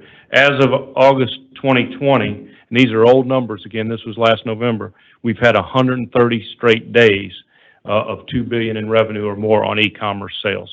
So I can tell you there's not anybody sitting here in this audience or online who doesn't see more Amazon or UPS or FedEx trucks in their neighborhood delivering product. My wife uses it all the time. So I would tell you, I don't think e-commerce is going away, and we've got to make sure we have that. The next slide, and then I'll wrap up, is our goals. Double the amount of freight currently being carried on rail from 17% to 35%. Move Georgia from the 4th in the nation from absorbing industrial space to number 1. Strive to maintain speeds of 45 miles or higher on all interstate highways, and create a freight and logistics network that allows cargo to get from Atlanta to St. Louis in 24 hours. Currently, it's 48 hours. Got 2 more slides. One, no, I guess, is that it? I guess that's the last slide. But you've got one in your packet, draft funding recommendations. I don't want to go over the recommendations, but I do want to go over the 3 principles. We must not create a competitive disadvantage for one industry, rail over truck. We must be able to invest in all modes of transportation improvements, and we must not be based exclusively on one part of the system, the port versus airports. We got to make sure we don't hurt the port on their fees and so on. And then the final one is the recommendations. Move freight and rail fuel tax to GDOT Intermodal Division, expand CERTA's authority to allow further development of public-private partnerships for freight infrastructure, build on existing tax credit programs to incentivize freight rail growth, expand truck parking options, particularly around the Atlanta metro area, push freight traffic into rural freight corridors to reduce congestion and create economic development, and then consider a virtual or augmented trainings program through the technical college system to create these jobs in the trucking industry, and then explore potential for displaced retail and hospitality workers during COVID to maybe transition them into logistics jobs through the technical college system. That wraps up my report. Again, thank you for having both Chairman Tanner and I. We put a lot of hard work into this. I know you guys are going to work hard, and really it's going to come down to one thing, funding, and how we fund this. But I will again say one last time, and you hear me say it all the time, there's a direct correlation between infrastructure investment, job creation, and economic development, and I'm wholeheartedly for infrastructure investment. So with that, I'll ask Chairman Tanner to come back up, and we'll answer any questions. Mr. Chairman. I have a question for you, Senator Beach. The draft funding recommendations, I don't recall seeing that in your final report last year. Were they included or not? Yes, it was. It was? Okay. Yes. I'll ask Gracie, after today, we get a copy of that report, and we'll put it in everyone's folder, and they can review it before our next meeting. Any other questions? I saw Senator Ginn and then Representative Smyrie. Thank you, Mr. Chairman. I was kind of curious, when we look at the growth of e-commerce and what it means in Georgia, is that at the detriment to your bricks and mortar store, or is e-commerce, how are they tied to the bricks and mortar movement? I mean, I think it just actually adds to the brick and mortar. I don't think it's gonna hurt brick and mortar. I think people are gonna continue to go out and shop, but they also want to have the convenience to shop online and have it delivered to their doorstep. What I guess I was curious was, are we seeing more growth in the purchasing of consumers in Georgia, or is it just, we're trading tit for tat?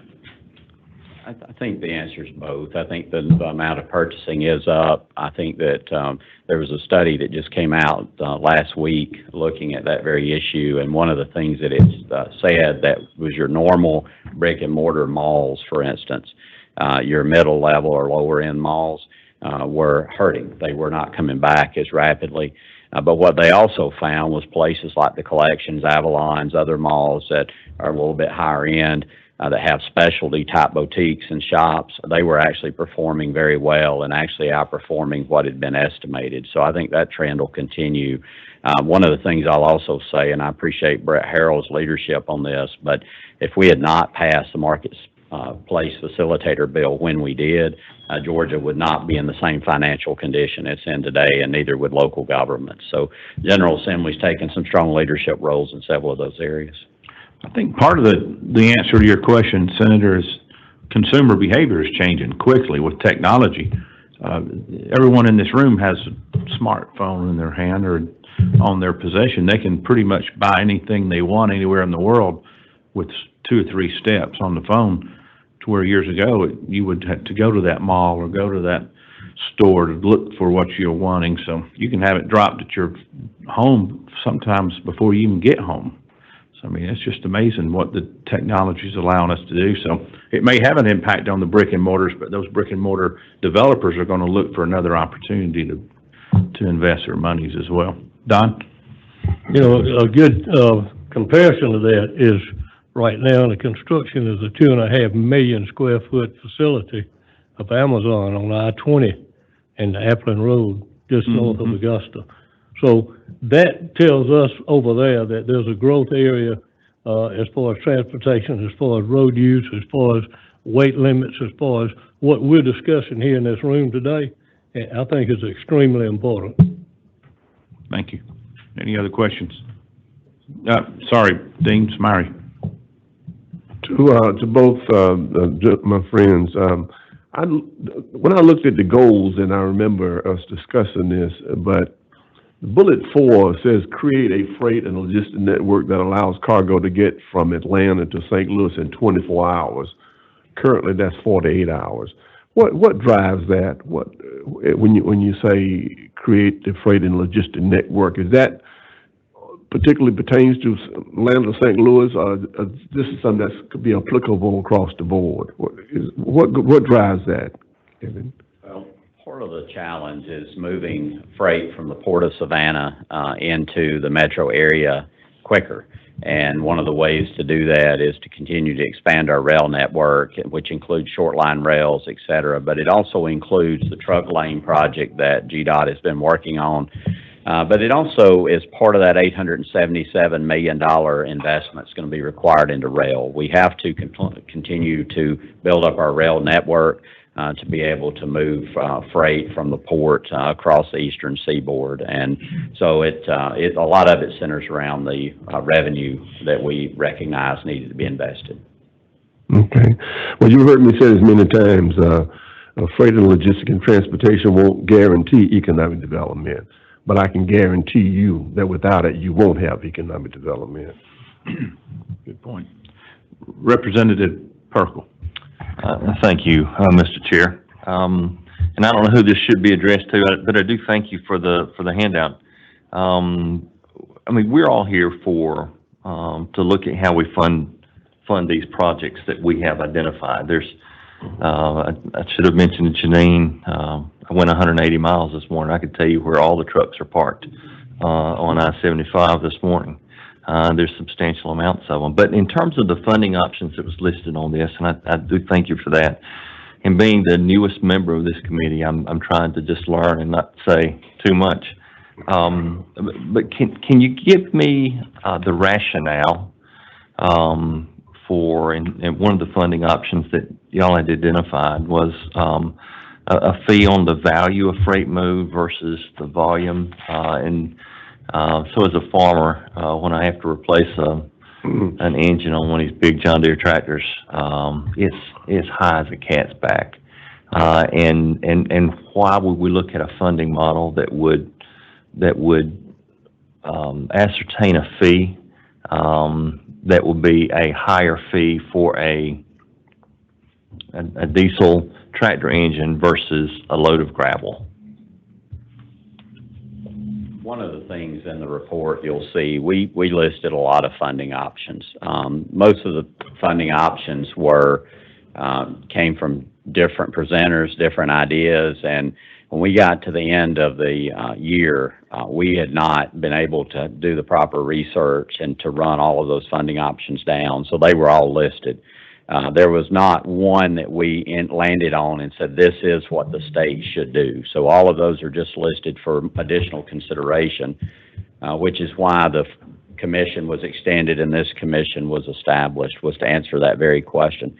One of the things we looked at, though, was the possibility of you have freight coming in on containers into the port, is how could we tax those items, and maybe we attach it to the value, et cetera. But one of the problems we ran into was, in further researching that out after the commission ended, was the interstate commerce clause and the inability to do a lot of those things. So all of those things are going to require some additional research, and look forward to you all being able to do what we were not able to do, quite honestly, is to solve that riddle, because it does all come down to funding.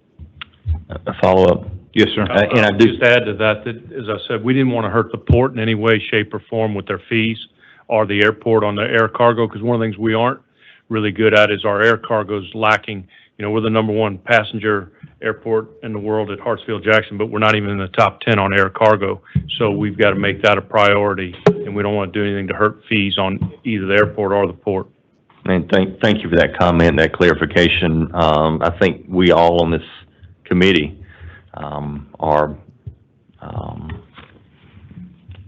have a favorable impression of those that use the service, help pay for the service.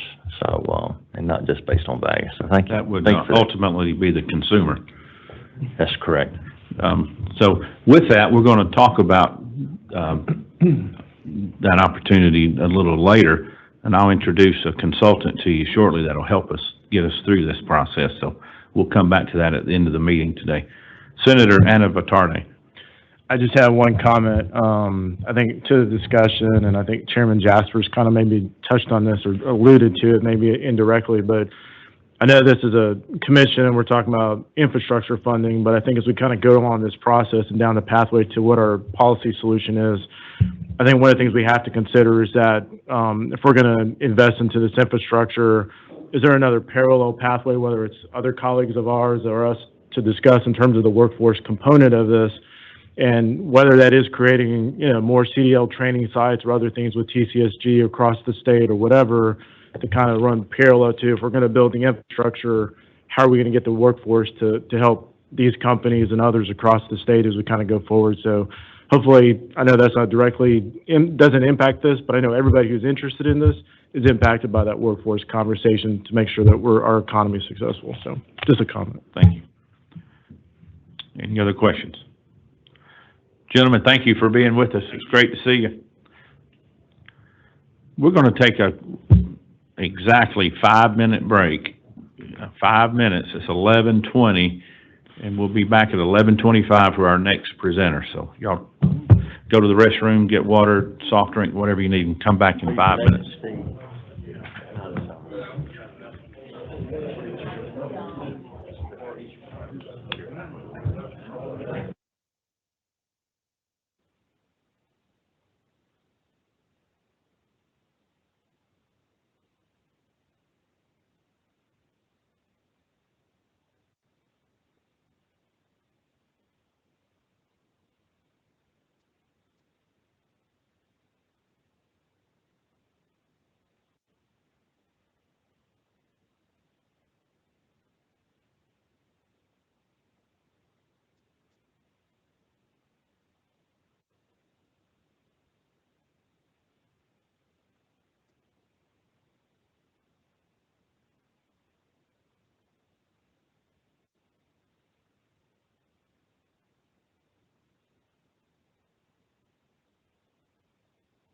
I remember us doing that tax credit for Kessler, and I went through that.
Hey, Eric, can you hear us?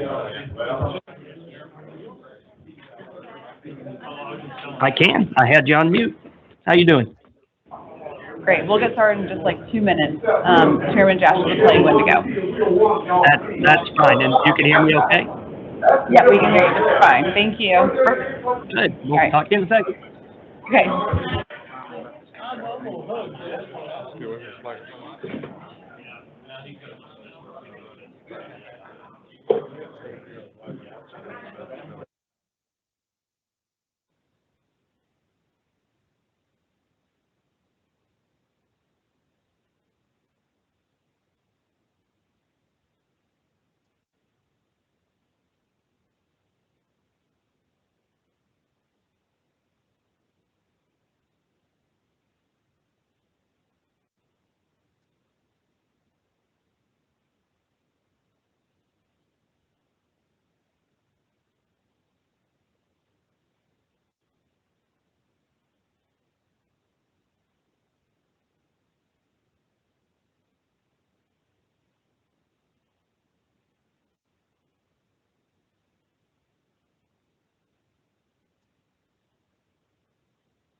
Okay, it's 11:25.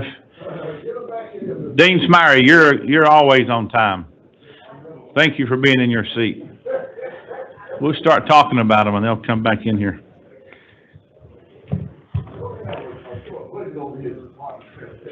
Oh, yeah. We're trying to save taxpayers' money there. I like your break time, Mr. Chairman. Hey, you gotta be on time, right? We got a 30-minute delay, we gotta catch up.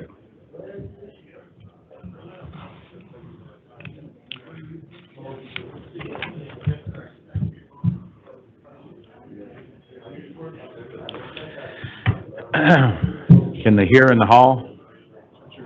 If you don't mind, go out in the hall and announce that we're about to begin.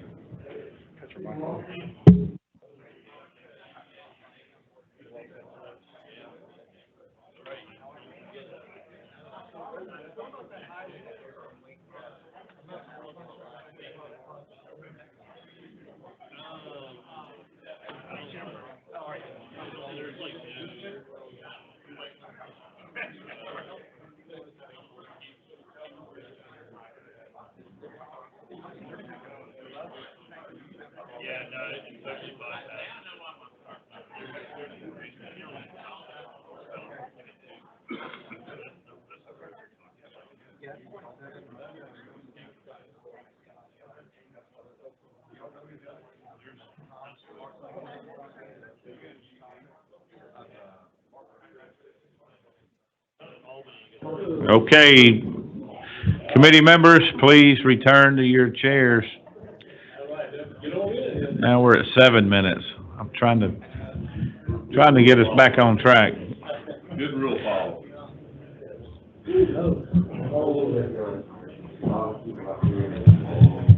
Our next presenter is going to come up and speak to us about freight and logistics market surveys, and that is Eric Starks, FTR Transportation Intelligence.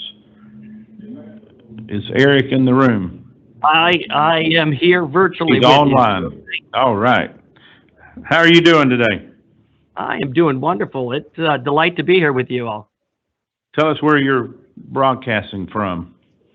I am in Indiana, and I am in Bloomington, just a little south of Indianapolis. So it's nice to be able to be with you virtually. Thanks for accommodating this. Well, it's great to have you. Thank you for your time this morning. You have the floor. You may begin your presentation. Mr. Chairman, thank you. And it's really a delight to be here with all of you. I know many of you are probably unfamiliar with us. Our job is to really look at the marketplace from what's happening in the overall transportation marketplace in North America and kind of call the balls and strikes and say, what's that 30,000-foot view look like, and where are things going to go? So I'm gonna talk through today to make sure everybody's on the same page. And a lot of the stuff I heard earlier is fantastic because a lot of the things that I'm going to talk about play into some of the themes that were talked about by the previous presenters. So I'm going to hit a little bit on some of the economic indicators and situations because they help highlight some of the underlying pressure points that we're seeing within the transportation marketplace. Then I'll hit on what's happening with truck, what's going on with rail and intermodal, and then I'll finish up on some port discussions. And if there are questions, just verbally shout out, and I'll be happy to take questions as we go. And if we need to push those off a little bit, and I'll cover it later, I'll let you know. But I kind of want this to be as much as a free flow as possible. So I believe I do have somebody in the room who's going to move slides forward for us. So if we can move to the third slide on spending on goods and services. So this is a big deal. So one of the things that we've been really trying to understand is due to COVID, what has fundamentally changed? And what we're looking at right here is we've got two lines here. The top line is services, the bottom line is goods, and the dotted line for each of those is that pre-pandemic level. And what we found is that the marketplace took a hit quickly, and it got hit dramatically within the service sector. Within the goods sector, that came down, but quickly recovered. And we have seen a substantial recovery since then. Services are only back to pre-pandemic levels right now, but goods are dramatically above that. Now, there are several things that are playing into this. A lot of it has to do with people sitting at home, and we were having that discussion about e-commerce. What does that look like, and how are people spending their money? Some of that has to do with the availability of cash in their pocket from some of the government distributions. All of those things played out. So ultimately, the fundamental question here is, are we going to see goods kind of take a hit as services come back online? And we believe that that's not the case. We believe that, in fact, they both will continue to move higher. And as we've seen the more recent Delta variant hit, the likelihood that we see services slow in growth is pretty high. And so therefore people say, well, where do I want to spend my money? And it's going to be into the goods sector. So this fundamental change is starting to have impacts and ripples all the way through the supply chain. And this is where we start trying to understand inventories. If we go to the next slide, one of the things we really try to understand is what is that pressure point in the supply chain? And one of the pressure points is looking at inventories relative to sales activity. And we kind of break these down into three buckets. We look at what's happening in manufacturing, and right now we're back to pre-pandemic levels. We look at the wholesale market, which is really constrained, but it's in the retail environment that we're seeing this number substantially low, and it's very, very low. And the reason why we look at this is because this helps us understand pressure in the supply chain. The lower this number is, the more pressure there is to move freight by trucking rather than by rail, because it needs to be expedited. And so one of the things we have to try to look at, though, is saying, okay, what type of freight is in there? And if we look at the next slide and break out the retail inventories, well, now we can start to see the impact here based upon what's the total inventory levels, which is the top level, and those are very, very low, relatively speaking, historically. And so it suggests that there's a fair amount of pressure to increase those inventories. However, if we take out automotive, now that changes the dynamic, and that's the bottom line. And that bottom line is saying that we are on trend, a normal trend, historically, if we exclude automotive. So this tells us a couple things. One, the automotive situation is creating ripples within the supply chain that are problematic for the retail side of the equation. Second is that we're seeing that inventories are quote unquote right-sized relative to what we would expect. However, the sales environment is so strong that you still have a shortage of inventory. And so this has created a whole supply chain constraint all the way through the market. Now, one of the things I think it's very important to highlight is the next slide if we look at what's happening within automotive. Now, the reason why we care about this is because it's not just automotive. This has ripple effects all the way through all type of manufacturing. And what we're finding is that inventories specifically for automotive have been dropping dramatically while sales have been going up. And we've actually almost seen an inversion there, which is historically possible. It would suggest that you have less than 1 month of inventory on hand. But the issue is that this is not just an automotive issue. There is a full supply chain meltdown for the global economy, and semiconductors are at the very center of this. So this creates issues on how do you move your supply chain. So I'll give you an example. Well, this means now that you are going to be forced to air stuff in, and you were talking about Hartsfield-Jackson, that becomes more important in the short term for moving stuff through to keep your supply chain moving. Longer term, Savannah becomes substantially important because that pressure over time starts to dissipate. So then you have different pressure points based upon the type of inventory levels that are happening out there. So having talked about that, then that brings us to talk about trucking. So if we can move through to slide 8, this is what we call our COVID-19 Truck Freight Recovery Index. This is looking at spot loads out in the market and how many loads are getting posted saying, I need my freight moved. And we're comparing it back to pre-pandemic levels. And so that green line right there would be what we were prior to the pandemic hitting. And this is seasonally adjusted data, but this gives us a way to compare what's happening. Ultimately, we're trying to look at that delta between the green line and the black line. And that black line is substantially above the green line. There is a huge amount of pressure out there for freight to be moved by truck. And there's just not enough trucks out there to do it. So this is creating additional issues within the supply chain. If we move to the next slide, I'm going to just highlight a couple things. This is kind of hard to read, and you can get a hard copy of this if you so choose. But I want to highlight a couple things. The graphs at the top, where we have the dry van, refrigerated, and flatbed loads, is the freight side of it. The bottom is what's happening within rates. And there are three lines there. One is the red line. It's going to be what's happened last year. The dotted line, which is the 5-year average. And then the bar is what's happening today on a weekly basis. And this is the latest week. What we want to understand is it way above historical averages? And the answer is yes, in all of the main marketplaces. But what is the overall trend? And what we find is that there is a disconnect in where the pressure points are.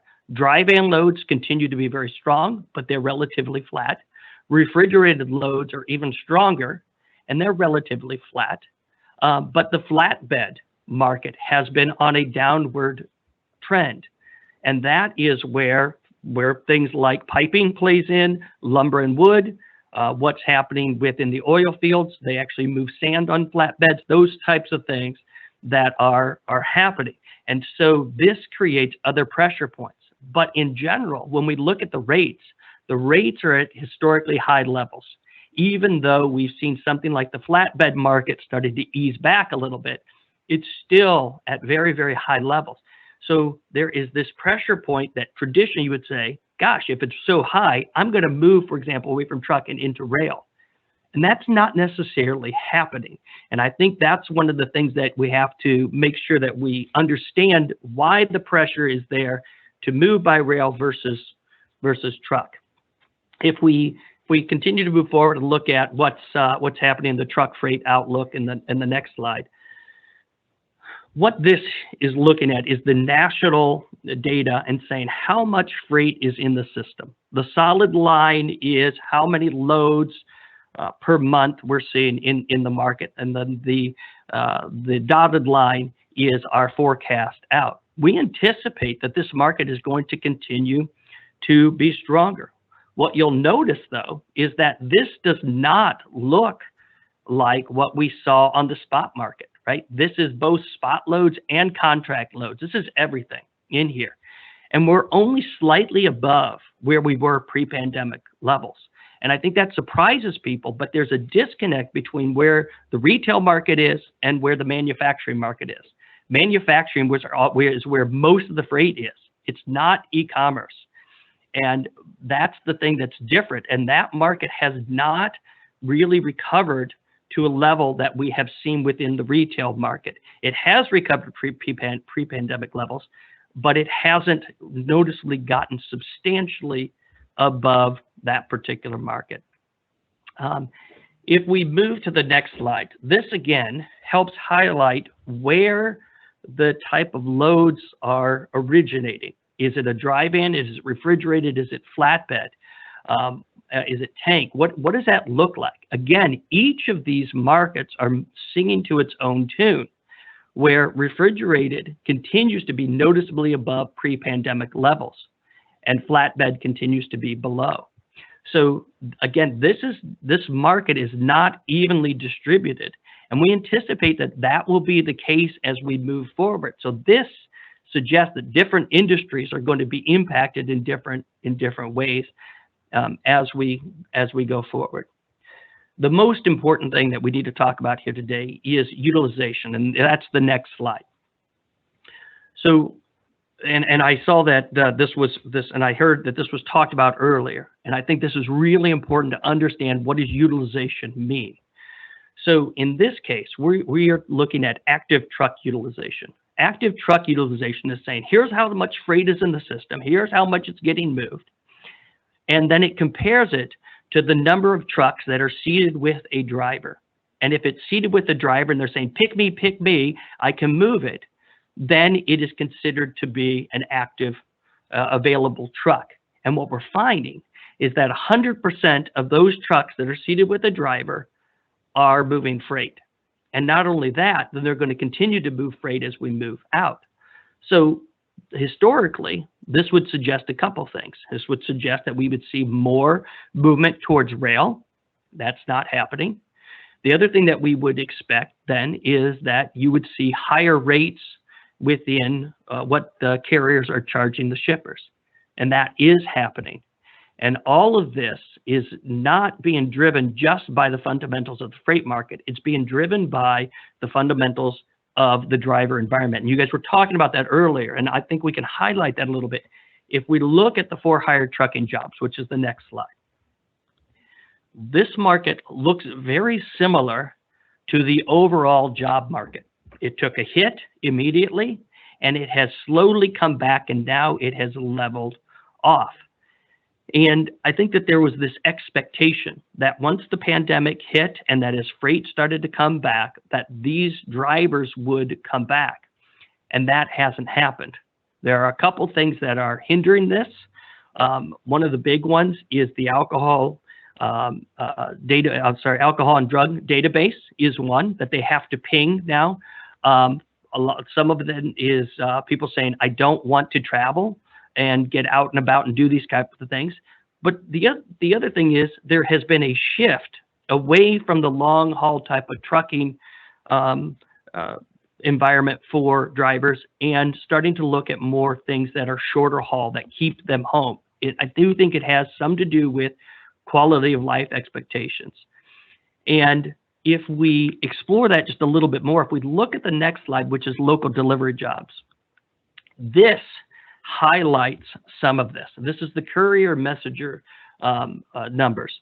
And so this does not require a traditional heavy truck CDL, and you're going to see a different environment. And so what we have found is that this market had been on an upward tear. It was already moving higher. But this is one of the areas where you start to see some of that competition. Now, it doesn't pay as well in some cases, but in other cases it does. So this changes the type of environment of where that pressure point comes from. We're also seeing other things happening from pickup in construction is another area that becomes a competitor to truck drivers, as well as manufacturing. And both of those have picked back up. But this is not just a trucking issue. The railroads have seen the same thing. The railroads cut their employment levels noticeably and have not really brought them back up. So this is all the way through the full supply chain. Let's keep moving and let's talk a little bit about rail and intermodal because I want to be respectful. Can I ask a question Right. real quick, Yes, Mr. Stark? absolutely. So your numbers are nationwide numbers. Do you think there's a difference here in the southeast and Georgia in particular that would be contrary to what you're showing us here? No, this is within the southeast specifically. We would be seeing similar things happening there. And I can give you an example of one of the things that we have seen here. We have seen a movement away from for lumber and wood, for example, from rail into trucking. And some of that has to do with the availability of getting your stuff to market when you want to get it to market, even though the rates have gone up noticeably. So there's been this interesting dynamic there. And at the same time, we also know that shippers all the way through are having a hard time finding that next truck. And even then, that case, you would expect them to say, well, then I'm going to find an alternate way to get it there. And the reality is they need it there in such a timely fashion that rail is not an option in that particular way. So all the stuff we're talking about right now is the national stuff is showing up within the Southeast specifically too. Thank you. Mm-hmm. Yeah. If we talk rail and intermodal, let's look at the slide 16, the rail freight recovery index. This is the same way of looking at what we were exploring within the truck recovery index. This is looking at the Association of American Railroads data on a weekly basis and comparing it back to pre-pandemic levels. And we've adjusted it for seasonality so we can understand what the pressure point looks like. The big takeaway here is over the last several weeks, this number has been noticeably below that green line. So this is radically different than what we were seeing on the truck recovery index, where the number was noticeably higher. The rail number is noticeably lower. Now, again, this has somewhat to do with availability of labor, but some of this has to do with basic supply chain. If you need your supply chain to move quickly, railroad is not going to typically be your option. You're going to move it over the road. So there is that competition force there. The other thing too is the railroads have been hit with productivity issues, and their turn time of getting stuff to their end location has been constrained. And so this is always an ebb and flow with the railroads. They'll go up in productivity and then they'll come down in productivity. Right now they're in this lull where productivity has been kind of reset. If we look at what's happening within intermodal on the Rail Freight Recovery Index, which is slide 17, this number looks different than the carload market. So the one we were just looking at was just pure carload. It did not include intermodal in there. But if we include intermodal, so this is, again, it's a national number. So this is what gets put on the railroad, and this is a container and or a trailer. 90% of it's going to be a container. This tells us where we have been and what it looks like relative pre-pandemic levels. Up until the last month or so, this has looked very similar to what's happened on the truck side. The number has been noticeably above those pre-pandemic levels. Only recently has it started to notch back down. A lot of that has more to do with global supply chains than it does with underlying pressure demand systems in here. The other thing too is as we start to shift away from the West Coast ports and into East Coast ports, they're not going to put those onto onto the railroad. They're going to put it into truck. So as that happens, this would start to come down a little bit. That is not truly what's happening right now, but that fundamental shift long term has been occurring. So I've just got a couple more slides to walk us through, and then we can open it up a little bit more for some discussion. If we look at service on the railroads, and I've already talked about this, so this is slide 18. This is the average mile per hour for intermodal by all of the railroads, and this is indicative across the board for most of the railroads in any type of region. Now it's a little bit different in each region, but by and large, the red line is what we're seeing today, and we're at historically low levels. We're noticeably below that 5-year average. And so this presents more pressure in the system of saying, I need more equipment, more time to move the same amount of freight that I was moving just the day before and the day before that. So this is an area that the railroads have been trying to make improvements on, and they had been doing a pretty good job until recently. And so this is one where they are going to struggle as they continue to move into implementing their new systems as they go forward. So I'm going to hit utilization for railroads, and then I'm going to talk port. And so if we go to slide 19, this is let's talk about rail car utilization. I just want to define this for you so that you understand what we're looking at. We are looking at the number of cars that are actually moving freight right now relative to the total number of the fleet that is out there. And historically, they like to run somewhere around 80 to 85% utilization. That number continues to be noticeably below the historical average. Now, this has somewhat to do with the transition away from coal. You have a substantial amount of coal cars out there, but this is not just a coal issue. This is kind of the whole issue with the railroads right now as they move to a precision scheduled railroad system. And so this is different than what we're seeing within the trucking environment. The trucking environment is saying that things are running near 100%. The railroads aren't running near 100%.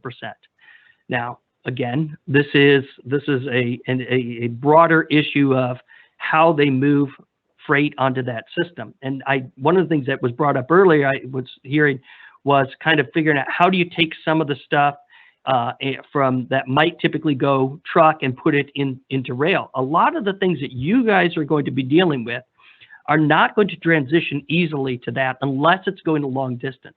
If it's staying within a 500-mile range, it really doesn't benefit anybody to move it by rail. It's very difficult to make the cost work. I know the railroads are trying to make that model work, but it's just very difficult. And that plays into one of the things we need to talk about is the ports. If we look at what the overall port environment is, so I got 2 more slides here to look at, and then I'll open this back up. What we're looking at here is total North American port statistics, and this is container loadings. And the top line, blue, is the import data, and the green is the export data. The blue line continues to grow. I mean, the overall trend is upward trend. The export number has been relatively flat. We just haven't seen that grow. So there is this disconnect of amount of freight coming in versus the amount of freight going out. Now, this is heavily isolated initially into the Southwest. That's how they typically move. They move stuff in, they don't move a whole lot of stuff out. Now, if we translate this and start looking at the port of Savannah specifically, which is the next slide, this is where some of the things kind of come into play of some pressure points of trying to understand what does this mean fundamentally. And with Savannah, we have seen a noticeable increase in imports. And we've seen just a little bit of an increase in the export market. The trend is a little bit above the national average. But up until 2015, pretty much there was a relative equilibrium. In fact, you were actually exporting more than you were importing. And then as we moved in 2015, 2016, that balance was kind of there. And now we're seeing where there are substantially more imports than exports. This creates an environment that is radically different than pre-2015.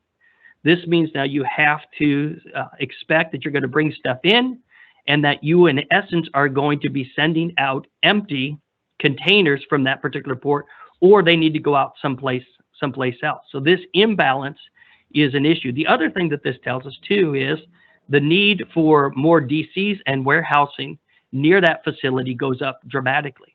Because now as you start bringing more imports in, how you bring that in and distribute it within the system becomes much more complex than it was just 5 to 10 years ago, because you've in essence over doubled your capacity of throughput. So in essence, this success creates opportunity, but it creates other types of headaches.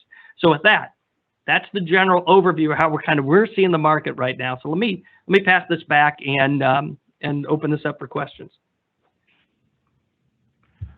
Thank you. Very informative. I think there may be a couple questions. Senator Ginn? Yes, sir, Mr. Chairman. He said during his presentation when he was talking about going from the port to a train that it didn't make any sense or cost effective under 500 miles. Mm-hmm. If that was the case, then we shouldn't have any inland port in Georgia. Well, I mean, that's where for me, we don't have anything over 500 miles. No, that's true. So typically what traditionally will happen is you will bring the stuff into a port, and then it's primarily going to go by truck as a drayage move. And so I'm not saying that there won't be any movement, but to have it on a large scale is really difficult to make that work on an ongoing basis. And that's why you don't typically see a lot of intermodal originating from these ports unless they are trying to move them further than 500 miles.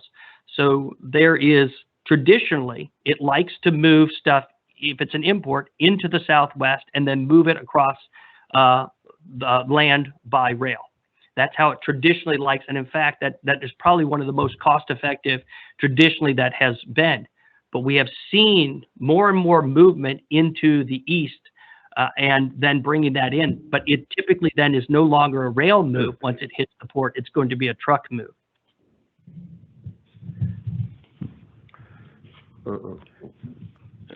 Any other questions? I have one question. So your data and your analysis and your, I guess your assumptions here, would they hold true for both the Class 1 railroads and short line railroads, or do you see a difference? There is a difference. There's a distinct difference. So the Class 1s are set up in a way to basically, I'll call it be the superhighway. The short lines are more focused on what the customers directly on their lines are. And in fact, we're seeing more and more collaboration of chatter and talking back and forth and saying, in essence, how can a non-Class 1 kind of be an on-ramp for the Class 1s? And those can be very successful in a lot of different ways because each of them have their strengths. So we are definitely seeing and the difference has always been there. It's not that this is something new, but there's definitely a difference in how they each of them behave. Okay. Representative Purple. Thank you, Mr. Chairman, and thank you for the presentation. There's a lot of information that you packed into that. Pretty powerful PowerPoint. A couple of things that I had. So we've mentioned several times this morning regarding the need to pull some trucks off of the road and onto rail. We've mentioned that in a couple of different presentations. One of the things that we can increase the safety of our highways, and so one of the issues that I'm concerned with, you mentioned the truck utilization's in 100%, and actually we're not fully capturing how tight that market is, because in this room I would assume that we have many people that have many trucks that are parked because we don't have drivers. Yes. So while yes, we're using every rear end we could put in a seat, 100% utilization. We've got trucks just sitting on a yard waiting to go out because we don't have someone to drive. And so there's a pinch point, but is one of the reasons that we're not moving more goods by rail. We have I don't know how to put it, except that we're impatient. I want it now. And I was sitting in church some time back, and so when the preacher goes a little over 20 minutes, my mind starts to wander. I was needing to order, hypothetically, I was needing to order some pens, and it could have been that I ordered some pens online during church. After the 20-minute, I lost concentration. And the next day, I live in rural Georgia. The next day at lunch, I had the pens delivered hypothetically to my house. So, have we become so accustomed to, I want it right now, that the current model that we're looking at with rail does not suit our instant need as a consumer? So that is partially true, and I totally can appreciate your mind wandering stuff. So that's partially true. Because of the type of stuff you're talking about, right? It's stuff that already has to be in a warehouse, that has to be near you, and so that is only a truck move.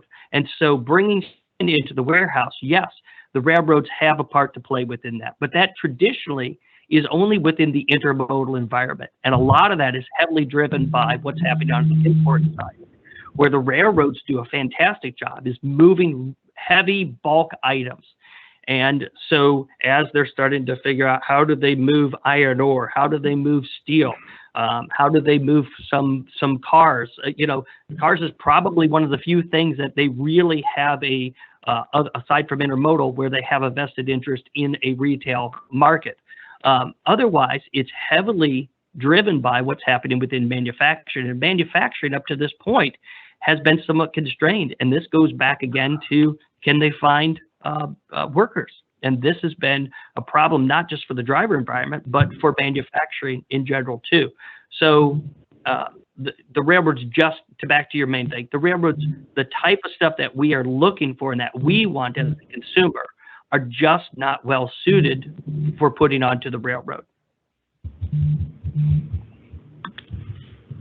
One follow-up? Yes, sir. And so right now, what we're seeing is it is not well suited. Can you see an environment where we could see, so through broadband, one of the areas that we look at is the middle mile versus the final mile.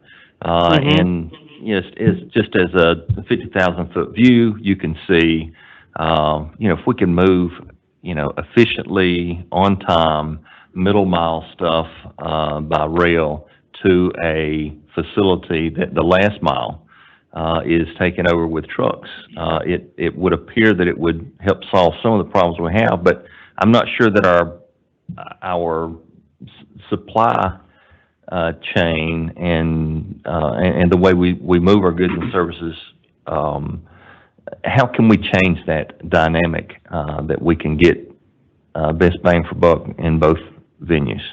Thank you. Yeah, no, it's a fantastic question.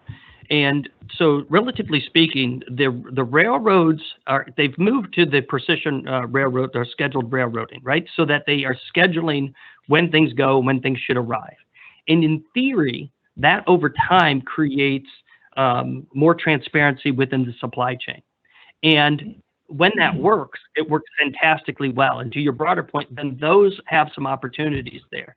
It's when we're in an environment right now when the supply chain has kind of blown up and people say, oh my gosh, I need that part tomorrow, or I need it in 24 hours. And the railroads are like, that's just not physically possible. And they understand that. And then that's when you see different type of movements away from rail. But in general, their consistency overall has been pretty darn good for the railroads.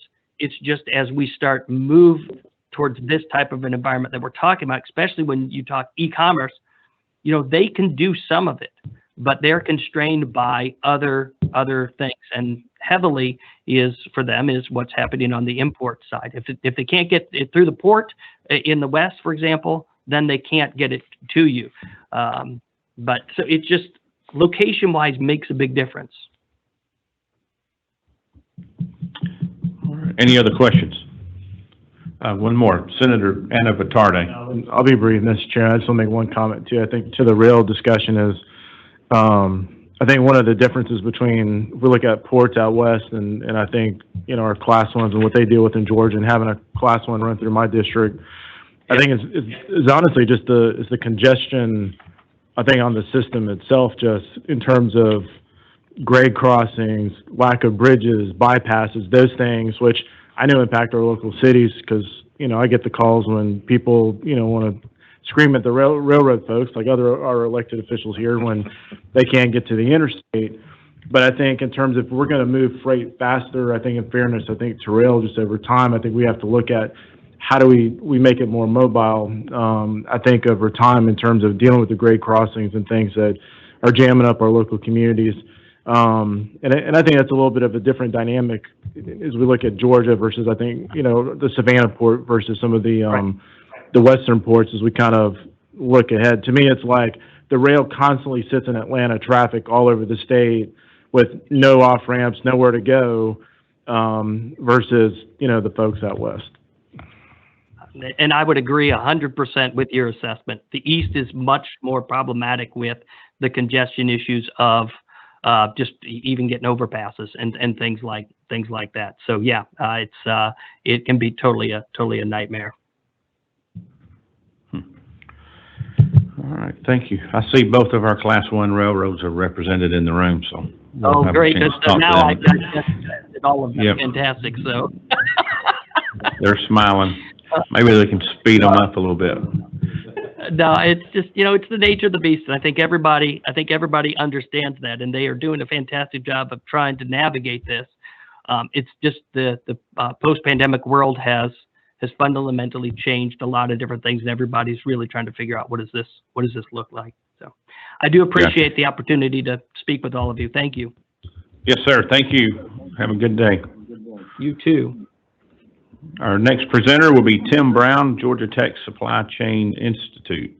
Mr. Brown, thank you for being here today. Thank you for having me. You had the shortest drive, right? Just walked across the street. That's right. Thank you for having me, and thank you for your service to the state. I see the presentation's up, and could go from there. By way of background, to let you know, I'm not a PhD. I am a Georgia Tech undergrad, Georgia State MBA, spent most of my career in industry working for Frito-Lay, Georgia Pacific, and Tropicana, and started a 23-year career in supply chain. Would do one lecture a year at Georgia Tech, and then 7.5 years ago, they asked me to come on board full-time. So I'm not, you're not going to hear a lot of numbers and algorithms, as is typical of the faculty there. I'll be more, I've been asked more to provide you with an overview of what supply chain is, broader, beyond transportation and warehousing and drivers, and its importance to the state, and provide some thoughts on models that we are working with companies on to help alleviate transportation congestion and some of these problems, but doing it without adding additional roads, looking at different approaches. So with that, next page, please. I'm not sure who's flipping. Very good. Okay, Supply Chain Logistics Institute across the street. We have research centers around the globe, including Panama. Interestingly, we have points of operation from the Far East through Panama through to Savannah and Georgia. So we kind of cover the gamut of key logistics points. Georgia Tech, home to the country's largest supply chain and logistics program, now interdisciplinary with 100 faculty and associated researchers and PhD students across all disciplines, from public policy and city planning with an interest in supply chain and logistics to engineering, sustainability, et cetera. So thank you for having us here, and please feel free to reach out at any time. Next slide, please.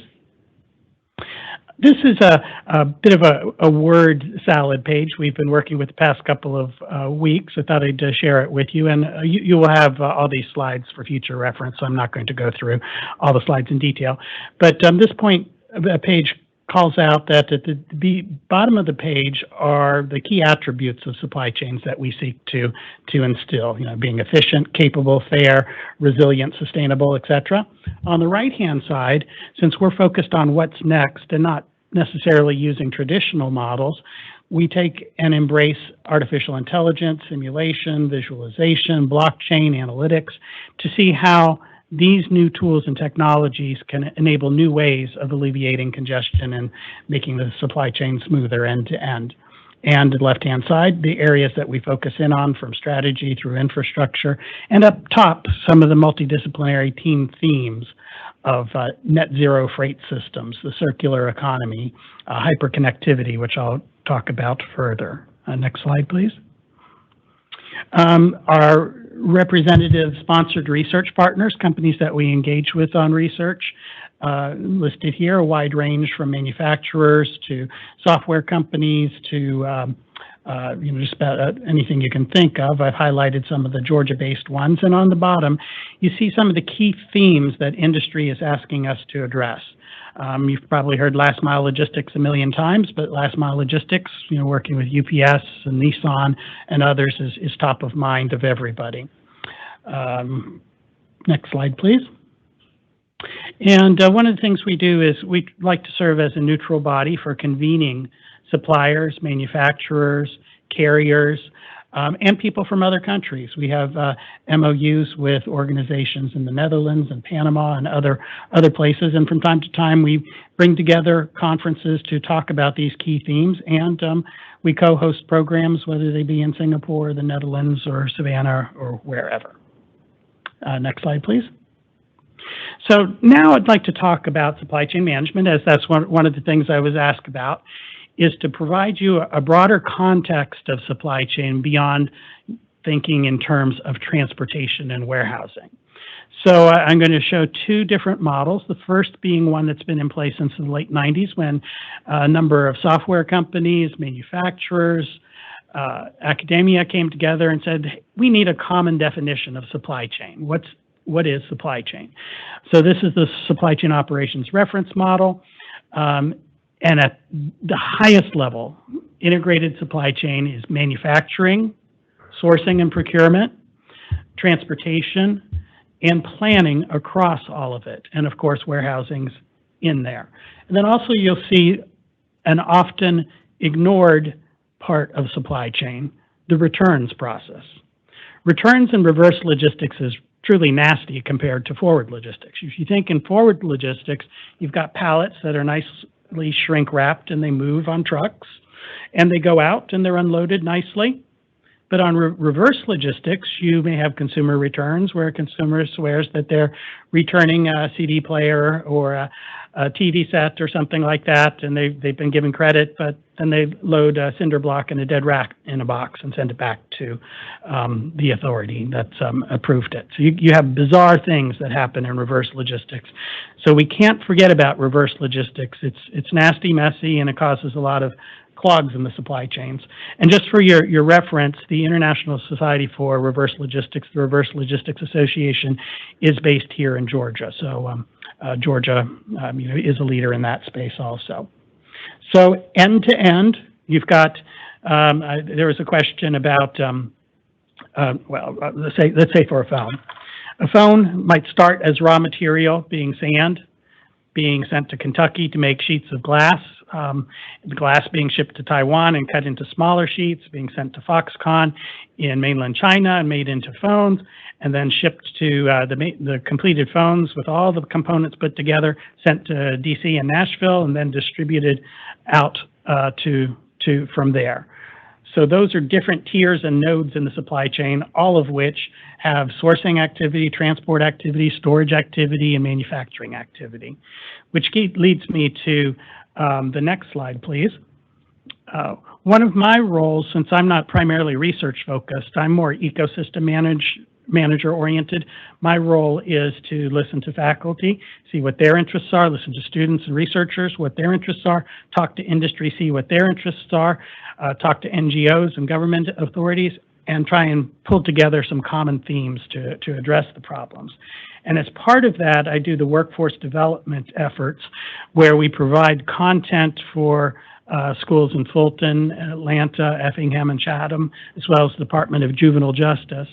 And this next slide is what I call the supply chain molecule that I use in explaining supply chain to those audiences, as well as executive audiences.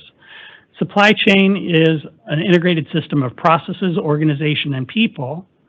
And then if we think about the flows, I think you can get a sense more broadly of how important supply chain is to the state of Georgia. So the flows in supply chain are the physical flows going from, could be things to glass, to finished goods, to retail, to the end consumer. So finished goods from physical goods from raw material, intermediary, finished goods to consumer, physical goods. But there's no physical goods without financial flows. No one's going to just, ship something from point A to point B without financial flows. So smooth financial transactions are important in supply chain. And finally, information flows. How much being shipped from point A to point B or being purchased? What mode does it need to go? What is the criticality of it? What are the physical characteristics? Information flows, physical flows, financial flows, and information flows. And if you think about the state of Georgia, I think we all know about the infrastructure and the physical side and how well we do there with companies and headquartered here and the infrastructure, and that's constantly under review and constantly growing. But then we're also a fintech capital. So the financial flows are based here in Georgia. And Georgia's a huge information technology hub, with leading supply chain software providers such as Manhattan Associates out of the Smyrna area, Infor, American Software, Logility, and tons of others, and tons of startups. So the three flows that constitute supply chain Georgia is a world leader in all of that. So, it's something we should be proud of and something to embrace when we think about supply chain beyond just transportation. Next slide, please. And it's a source of huge jobs. I love what UPS has done for people. My wife is a UPS executive, but she didn't start there. She started elsewhere.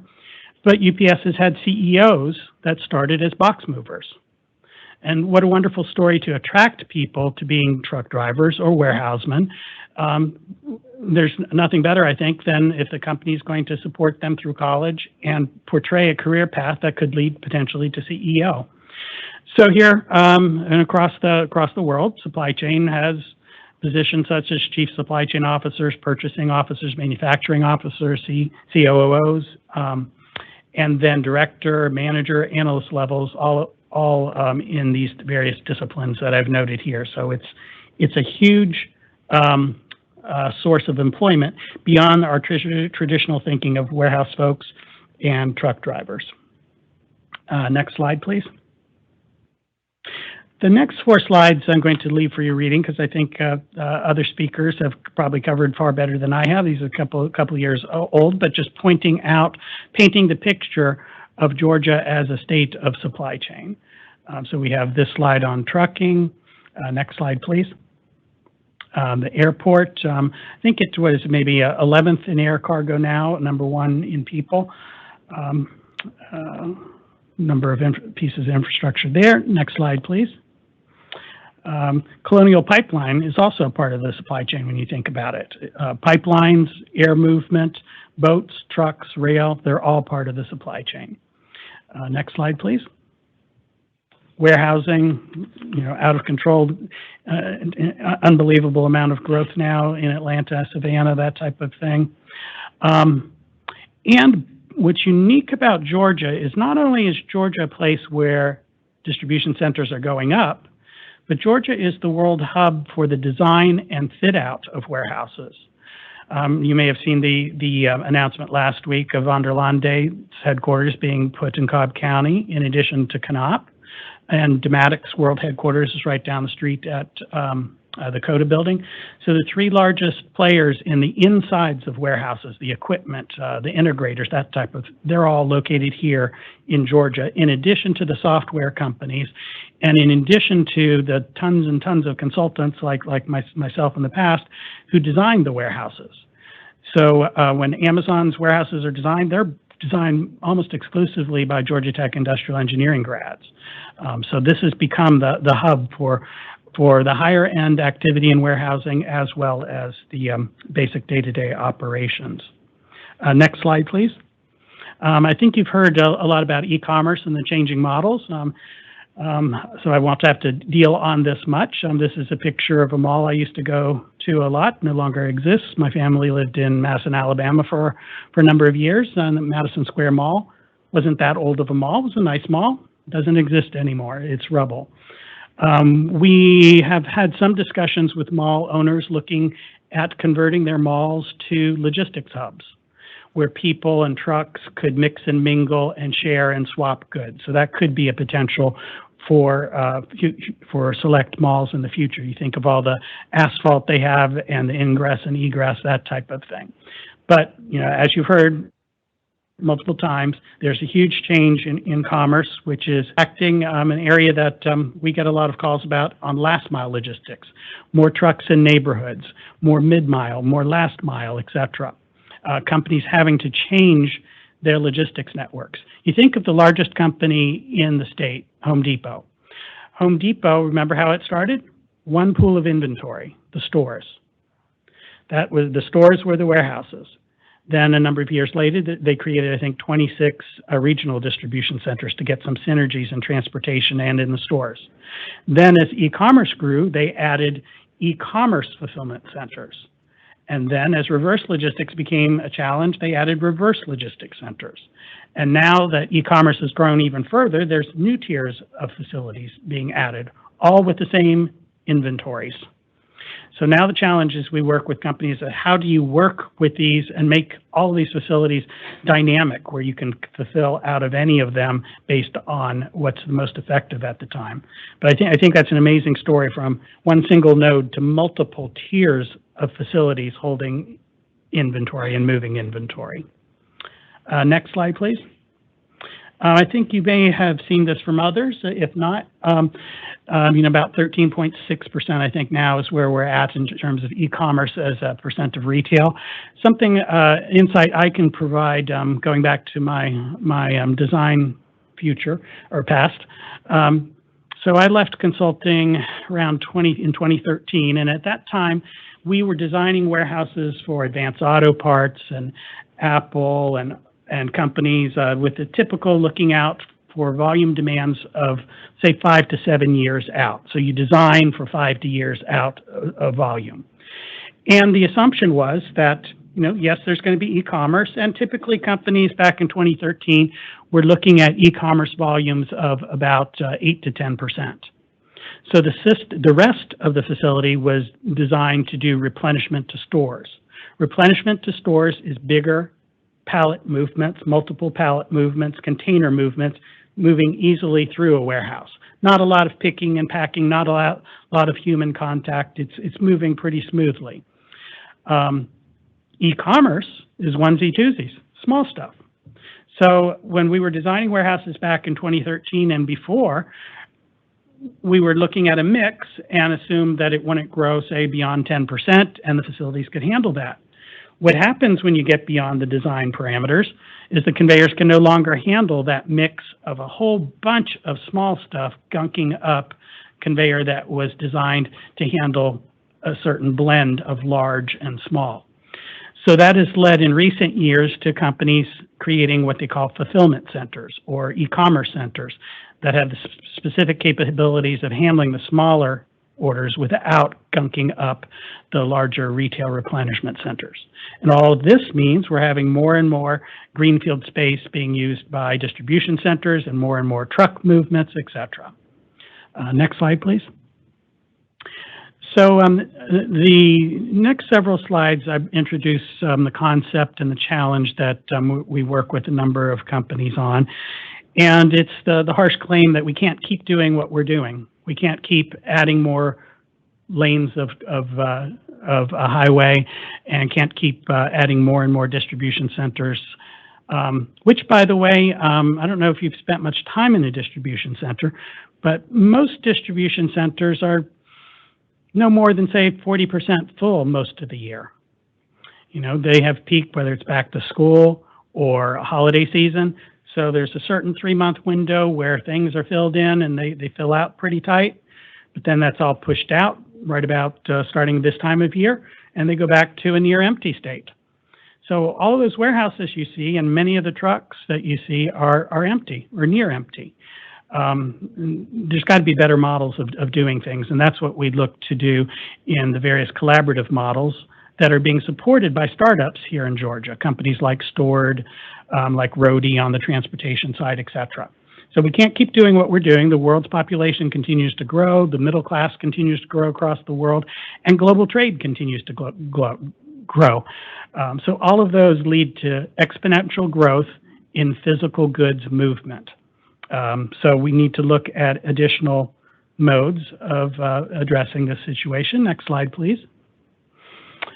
So we have what we call the physical internet concept, which is to address the worldwide challenge of dealing with these issues, mitigating greenhouse gas emission growth, reducing costs, improving quality of life by thinking through the supply chain, the end-to-end supply chain, using technologies rather than more roads and more warehouses. Next slide, please. So where do we start in thinking about alternative approaches? If you think about it, a huge chunk of Georgia's economy is thanks to the sea container. Before sea containers, you go back into the 60s, global trade was minimal, and it was wooden crates and tossing things over the side of ships that look like the far left picture there onto smaller boats that would bring them to shore. Very costly, very damage oriented, a lot of loss, not an effective model. And on the cost side, this slide's a bit dated, but if you grew from, say, $2,000 to move a shipment without containers in 1960, if you just go by inflation, that would have cost about $14,000 in 2010. You add in the efficiencies of sea containers and the operations enabled through them, through the Port of Savannah, and being able to move from boat to rail to truck seamlessly. That is what has facilitated global trade and grown Georgia's economy. So if standardized containers helped bring this all about, next slide, please. What else can we do? Can we standardize containers to a lower level? Can we make boxes standardized? Can we make them like Lego blocks where they're clickable, they're connected to the internet, and anything can be loaded in them as long as it fits? And what would that do? So that's what I'll talk about here. So the physical internet, we call it the physical internet because with the digital internet, whether you're watching a video, sending an email, whatever you're doing gets converted to standardized bits and bytes of data, and you don't know where it's going, and you don't really care. It just materializes on the other side, and utility is gained from it. So can we do the same thing with physical goods?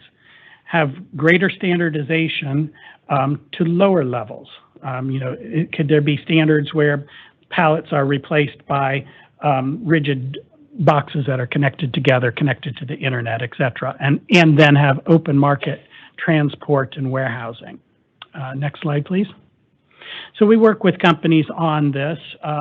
Some of them are addressing it, looking at greater standardization of their containers flowing through their network. Could be a UPS or an SF Express, looking at how to handle bunches of small packages when they're used to handling bigger containers. How do you smoothly move those through a network end to end? So this is just an example that you can leave behind of what standardized containers that are sustainable, can be folded flat, connected to the internet, are stackable, what future may be for them. And again, important to the Georgia economy. Georgia is home to a lot of container companies, a lot of wrapping companies for supply chain goods. The West Rocks, the Georgia Pacifics, International Papers, Graphic Packagings, Print Packs, etc. Next slide, please. With standardized containers, future trucks could be different, and Europe is more along in the physical internet approach than the U.S. is right now. But right now, when a truck pulls into a distribution center, it's tangent to it. Just the back opens up. And even if it's palletized, it takes 20 or 25 minutes to unload that truck because you only have a small mouth to get a forklift in and out of that truck. So you have to go carefully back in and out. Well, if we had rigid containers that are standardized and clickable that could fit on a chassis, a trailer, a specialized trailer, then the entire trailer, the truck pulling in, could be engulfed by the distribution center and attacked by robots that would pull it apart. And in 90 seconds, it could be pulled apart, addressed on all sides, and put back together, and the truck sent back on the road for future use. And again, Georgia, a leader in the robotic side of things with companies like Gray, Orange, and Slip Robotics based here. And those are the types of companies that are looking at these types of future technologies for distribution. Helping to mitigate the number of drivers that are needed, helping to mitigate the number of warehouse folks that are needed, et cetera. Next slide, please. I'll leave this for you, but along with the distribution center design, different types of material handling equipment would be associated with these future containers. We call them PI containers for physical internet. Next slide, please.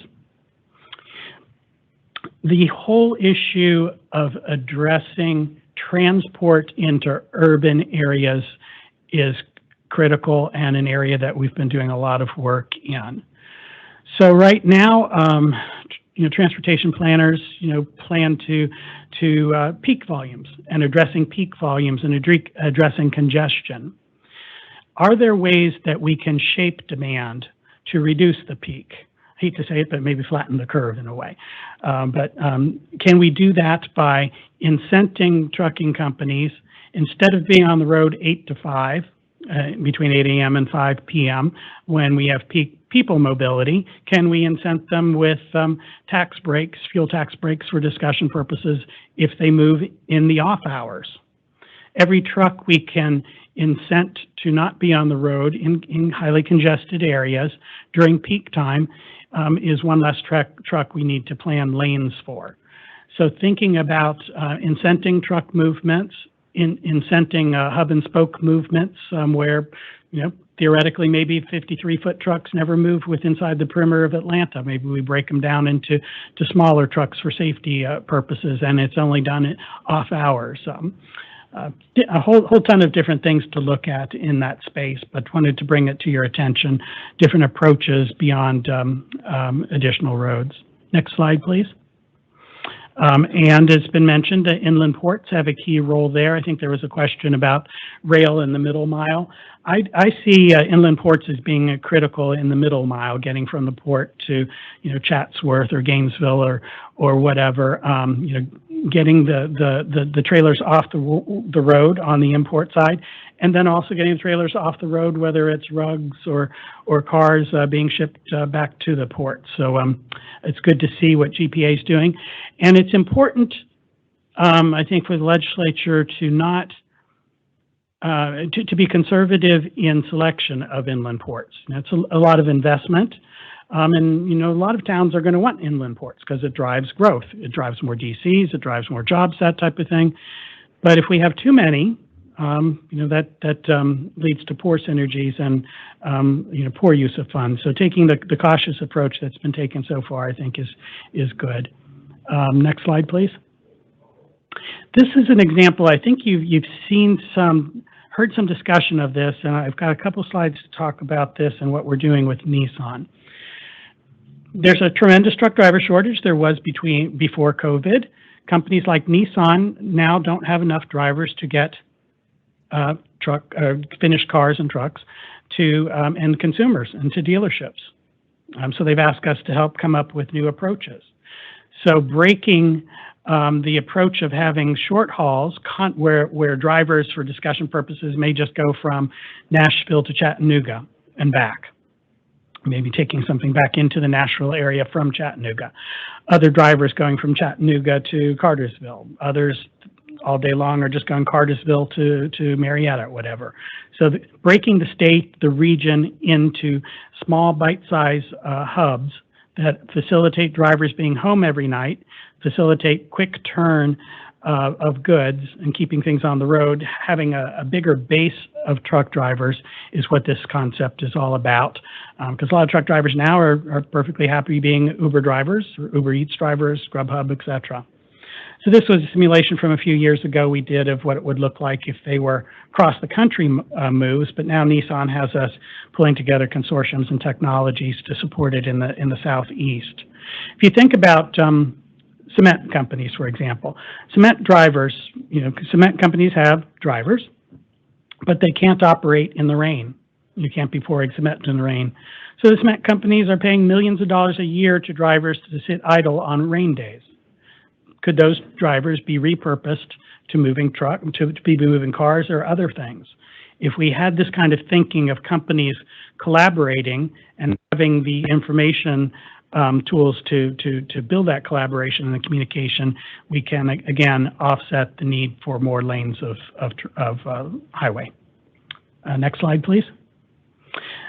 So as we build more way stations, more rest stops, more lanes, I think it's imperative that we think to these future models and plan for potential hub facilities where drivers can be exchanged, where electric vehicles can be charged, etc. So this is just an example of conceptual diagrams for trucking hubs, and it could also be people moving goods, using people mobility to address physical goods also. Next slide, please. And going into another detail, just at these types of hubs, you could have driver swapping, carriers swapping, containers being swapped, tractors being swapped, et cetera. So thinking through these things and thinking through the placement of them and having the infrastructure in place to address them as we're building more roads, as opposed to having to retrofit in the future. Next slide, please. Announcement about the Nissan. We didn't know Nissan was going to go public on this till we saw it in the news, but I think I've described the concept of breaking the Southeast into various hubs, and I think we would all prefer to have planned hubs where trucks are being exchanged rather than trucks driving into communities and finding some vacant parking lot or a Walmart parking lot to do regular truck and trailer and driver swapping. So thinking through it carefully. Next slide, please. And it's not just the manufacturers. The UPSs of the world are looking at mobile, flexible hub-spoke type operations. Next slide, please. And then the concept of thinking what could be used, how do we cross over between people mobility and physical mobility? Can MARTA be used to move physical goods? Can we load product, south of the airport, have it shipped as far as Doraville or Windward Parkway or something like that, along with people seamlessly? Can MARTA trains be used in the evenings to move freight through the city, taking cars off the road, et cetera? So trying to think through new models that leverage existing infrastructure with comparatively less investment to reconfigure than building new highways. Next slide, please. And then again, with people mobility, we're already seeing models such as Rhodey, headquartered here in Georgia, where as people are driving, they are making additional money by moving goods for people, using an app. So is that more of our future, and what can we do to enable those type of exchanges? Next slide, please. Autonomous, I won't get into that. I just think that's very interesting that Georgia could be a leader, say, on the I-16 corridor between Savannah and Macon, and then further as we have truck lanes from Macon up toward Atlanta. Potentially that could be an early pilot for autonomous trailer transport. Next slide, please. Additive manufacturing, another way to offset, to some extent, the need for moving goods.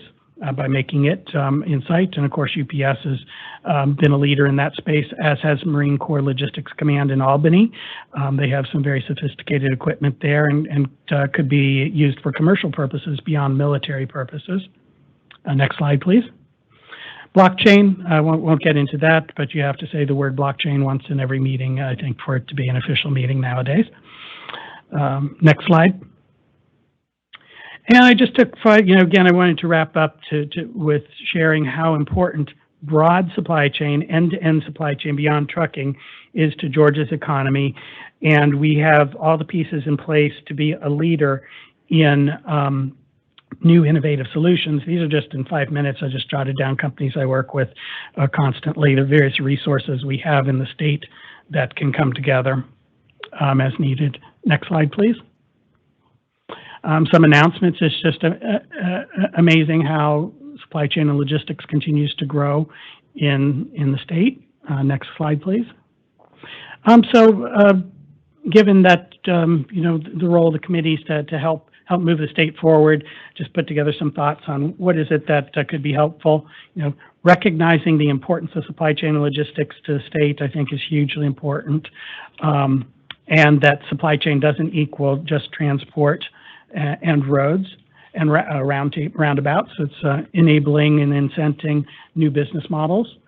Recognize the unique opportunity Georgia has, I think I've mentioned, and I think I've talked about these things like Peachtree Corners, Curiosity Labs, the various smart cities initiatives. Those are great for experimentation that leads to innovation. And I'm very curious about the ability for Georgia to be a leader in future logistics hubs, through private-public partnerships that would encourage new models of transport. Next slide. And with the risk of being thrown out of the state and not recognizing Georgia as the peach state, I'd suggest that Georgia has a role as the supply chain state. That's all I had. Good ending. So, any questions? Questions from anyone? A couple of good thoughts in there were the ideas about the trailer swapping and the driver swapping. And I guess that's somewhat has a life cycle if we're going to truly go to a all-electric or an all-autonomous vehicle in the future, whether that's 10 years or 20 years. But do you see that happening? I mean, that could happen quickly if a company chose to do that. I mean, it would be a matter of just staffing it and coordinating it. Would they do it within their own company, or would there be like a brokerage set up? How do you see that happening? Yeah, perfect questions. Yeah, so kind of the two components that we can do it today. We are doing it today without electrification. Then with electrification, to help enable that, it's going to be more important to have the charging stations and all. So we'll put aside the electric and focus on your question. Yes, for Nissan, that's what we're doing. We have a third-party information technology firm that will serve essentially as the broker. So anybody who wants to provide drivers to the network, whether it's the cement companies we were talking about, so you got the supply of drivers, Nissan and other companies that may want to participate will have the demand for drivers, and then it's mix and match. And Nissan's hope is that, Kia, Honda, Hyundai, that they are all part of the network. Interesting. Anyone else? All right. Well, Mr. Brown, thank you for being with us today, and we look forward to seeing how this evolves in the future. Thank you. I appreciate it. All right, moving along. Post-COVID freight and logistics update will be brought to us from Sandy Lake, from the Georgia Center of Innovation for Logistics. Hello. Hello. Thank you very much. It's my privilege to be with you today. A lot of what I've already had put together has been touched on, so I'm going to fly through this because I know that we're way off schedule. I am Sandy Lake. I am the director for the logistics team of the Center of Innovation for Logistics. We're a industry-focused component of Georgia's Department of Economic Development. We are one of 6 centers, each one focused around a specific industry sector. Logistics in particular, we work with companies on their inbound, outbound logistics. We focus on supply chain technology and innovative workforce solutions.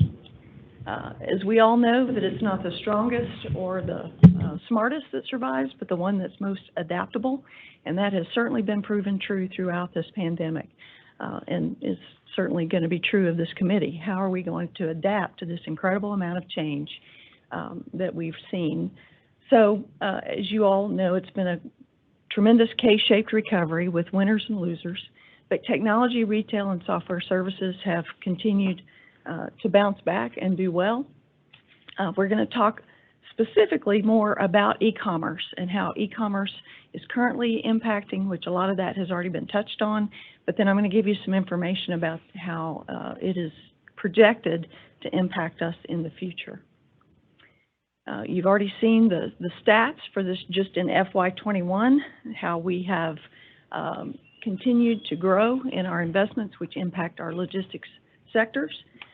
Within those logistics sectors, the investments have predominantly been in logistics-enabled companies, as Janine pointed out, but I also wanted to show that logistics enablers have also been making investments, and a lot of that has been e-commerce driven, as they've had to up their game in technology and data and analytics and connectivity and understanding exactly where inventory is in real time.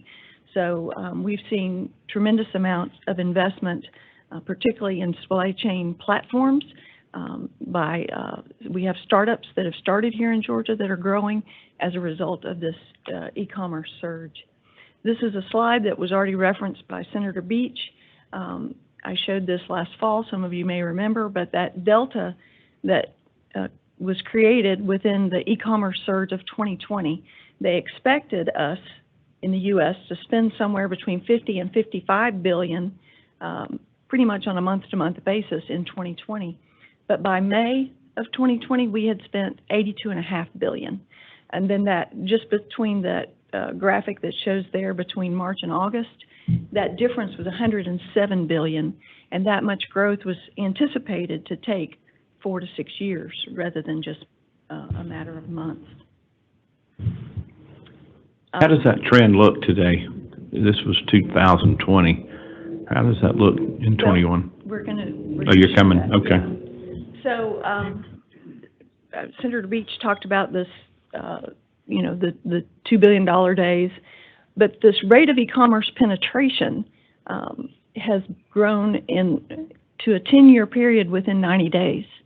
So McKinsey estimates that we've reached around 33% of penetration, that's people shopping online for the very first time, has reached a level of 33% already just in 2020.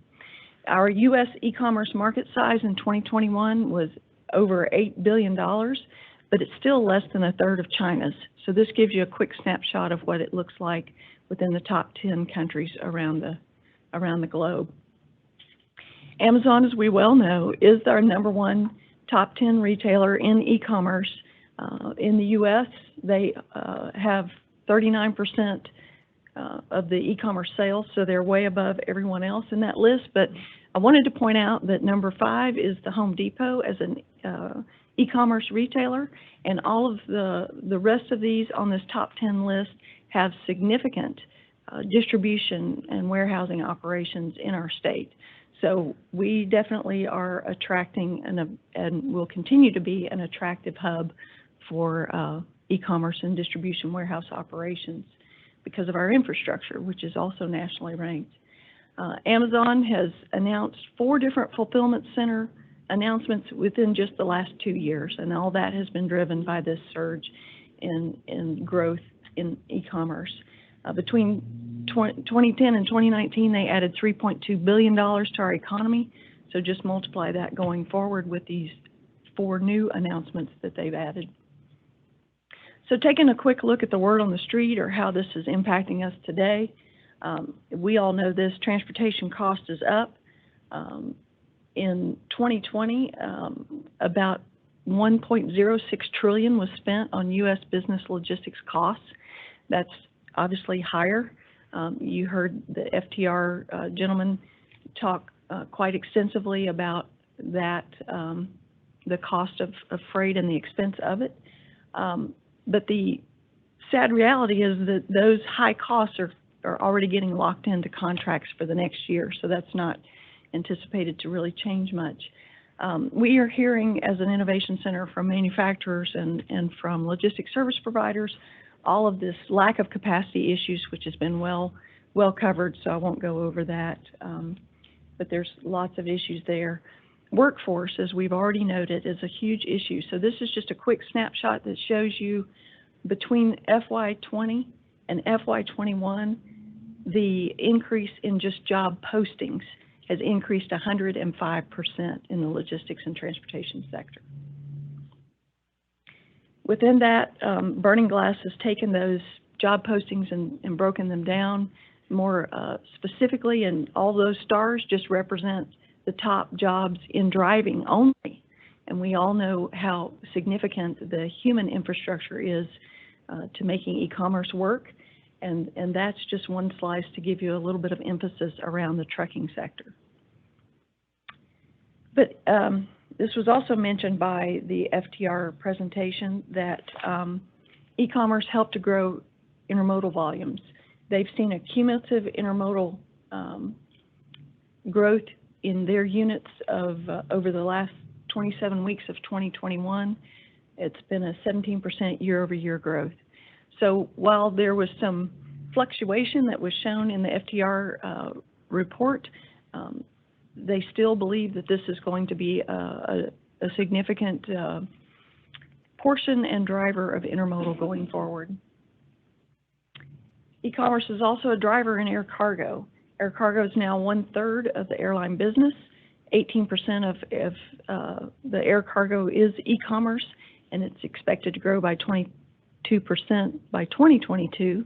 And then because passenger travel has taken a deep dive during the COVID, and when we continue to have these waves that continue to impact the airlines, they are taking advantage of using these passenger flights as cargo-only flights and calling them freighters.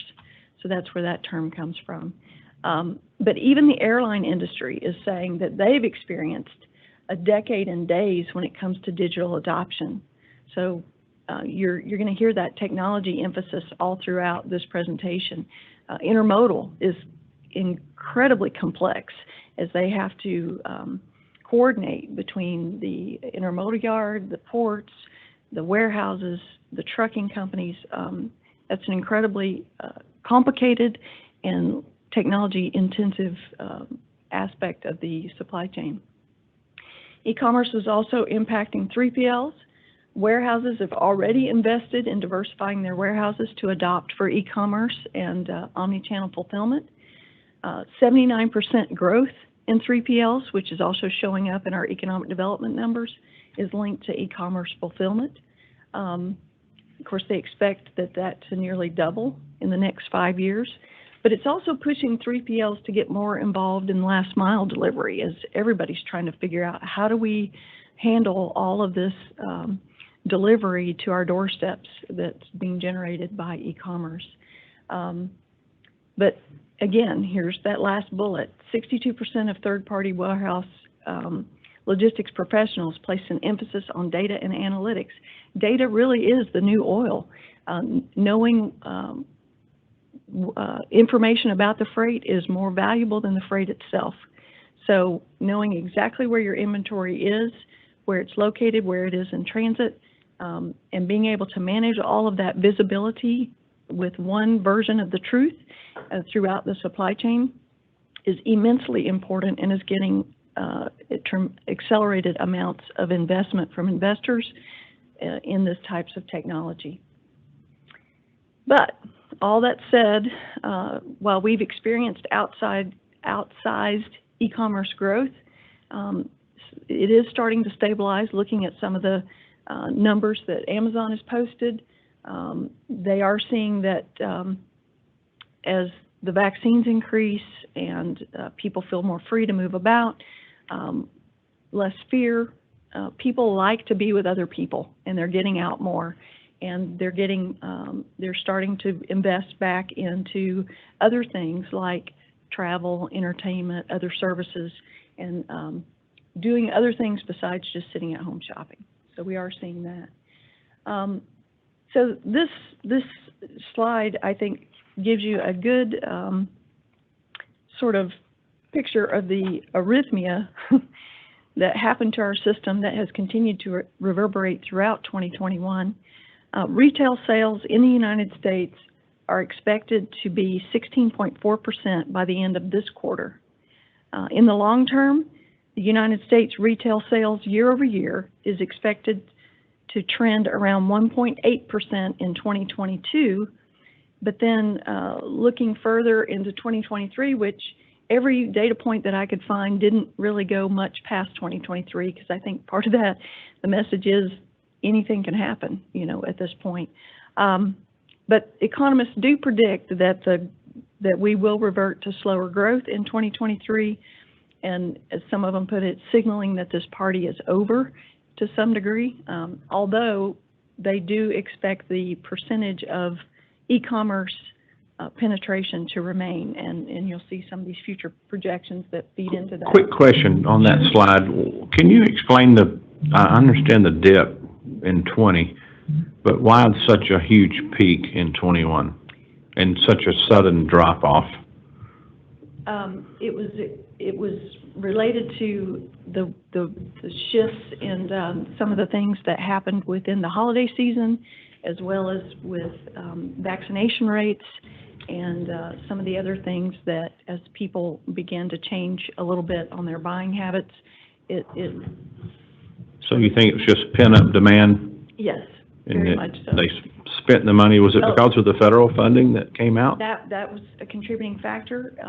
Having inventories catch up has also been a contributing factor, as companies around the world had to, get their supply chains back up as a result. So is it safe to say that's a one-time shot in the arm? No pun intended. Yes, they do feel like this is going to have more predictability and stability as we go forward. Right. Yeah. Okay. Yeah, that's why I call it an arrhythmia. It really was a shock to the heart in our supply chain system that nobody saw coming. It basically blindsided the world, which is kind of incredible to think about, but it did. This is looking at the future of e-commerce globally. They expect the penetration between 2020 and 2025 around the world to increase by 67%. That is tremendous.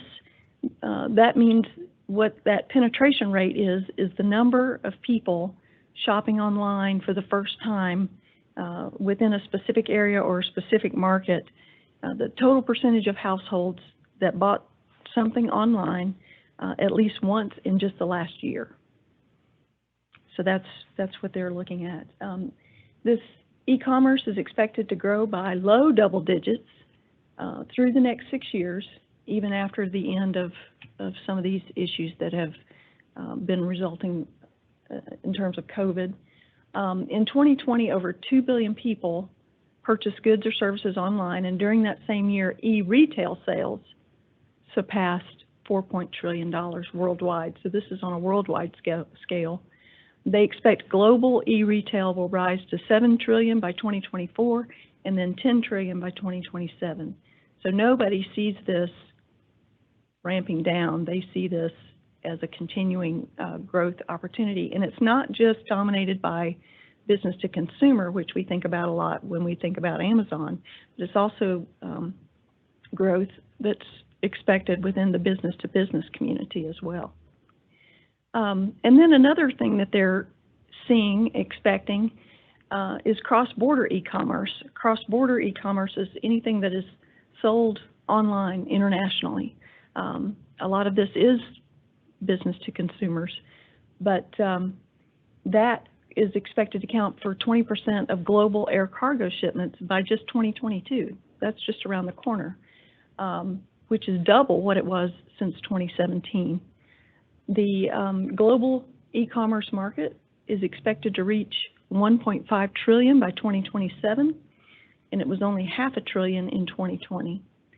So this will continue to be a great boost to the air cargo industry around the world, and we're obviously well positioned here in Atlanta with our international airport to be able to grab some of that market share that is anticipated. They're expecting that a new potential 3 billion buyers in emerging markets will have access to the internet by 2022, with 20% of all retail sales coming from those buyers in those emerging markets. Part of this growth is also being spurred by the advances in smartphones and tablets. As more access to these mobile devices are available around the world, that is also contributing to the growth here at home as well as around the world. 96% of our population now has a smartphone that's between the ages of 18 and 49. As that population is already used to shopping that way, they will continue to drive this characteristic within our economy.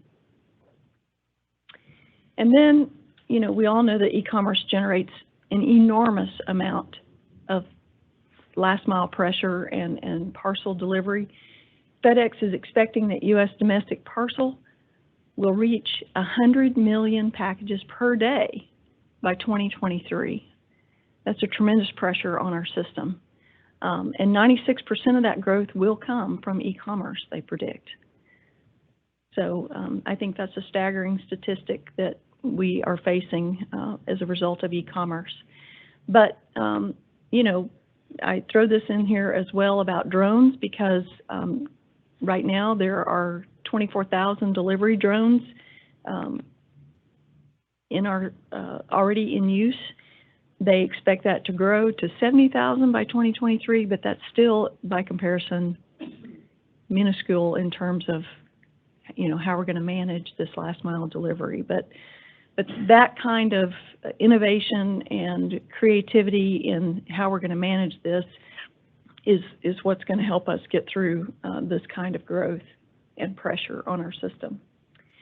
So I'll wrap up with just a few things. You know, Tim mentioned this, that obviously every bit as important as the physical infrastructure, the roads and rail that this freight is going to run on, is this technology infrastructure, because these do have to flow together, the physical flow, the financial flow, as well as the digital flow. And then you add to that the human infrastructure that has to be there, because none of this moves without the human infrastructure. So one of the things that the Center of Innovation is doing is convening tomorrow a group that is going to re-engage. They actually did some of this work back in 2017, but they're going to re-engage starting tomorrow on how can we begin to create a strategy, both immediate and long-term, to help grow this pipeline of truck driver talent. This is a specialized occupation, so it takes, you know, Georgia is well positioned within our technical college system to train these drivers. Georgia has invested money in covering the cost for students to take advantage of these programs, but there's a lot of other factors like risk costs, insurance costs, just there's tremendous hurdles that I'm sure you could speak to in the trucking community that prevent us from ramping this up quickly and overnight. But there are things and steps that we can take, and that is what this group is going to try to put together and recommend and strategize around. And then the other thing that the center is doing is working with groups like Tim to reimagine the future of logistics, because we know that, as you know, it's pretty unsustainable where we are. We can't just keep building on top of things, so we've got to figure out and reimagine another way of thinking about logistics and how we're going to move these goods through our system. You may be aware of the initiatives around the Savannah region, where the logistics, they just announced, in coordination with the port and with Georgia Southern University, the Logistics Technology Innovation Corporation, that's going to work in tandem with the university there and with that region to also be reimagining how logistics innovation and technology can help to alleviate some of these challenges and stressors that we're facing currently as well as in the future. Any other questions? One quick question I have, and you may have covered this and we may have discussed it in the past commission meetings. On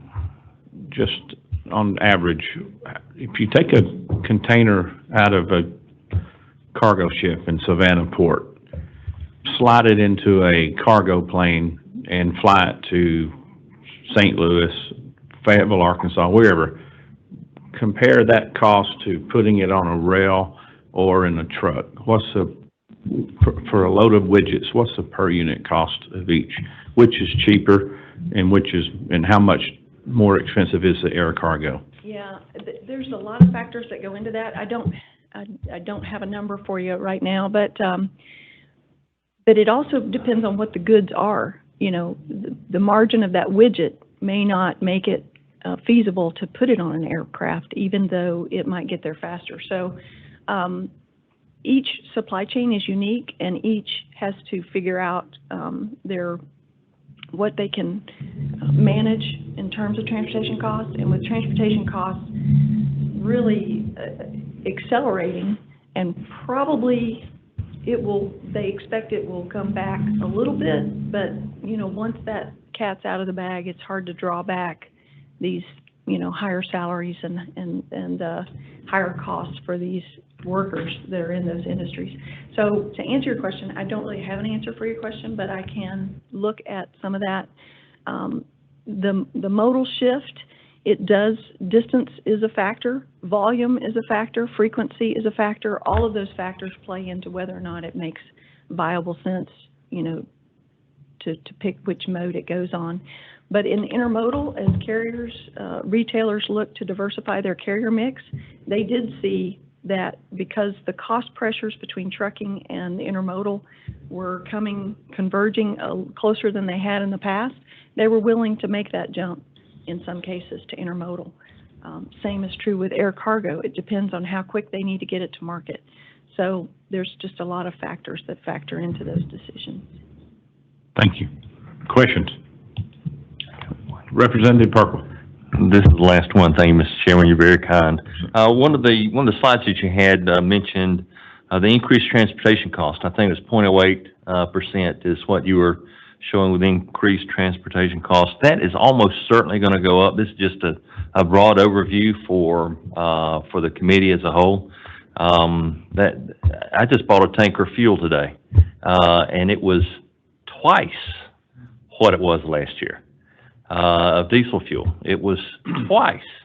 So the 0.08% is with our labor force issues, with the utilization of our trucks, with fuel prices going up. Inflationary pressures are real. And I know a lot of the slides we looked at seasonal adjusted, smooth inventories, retail sales,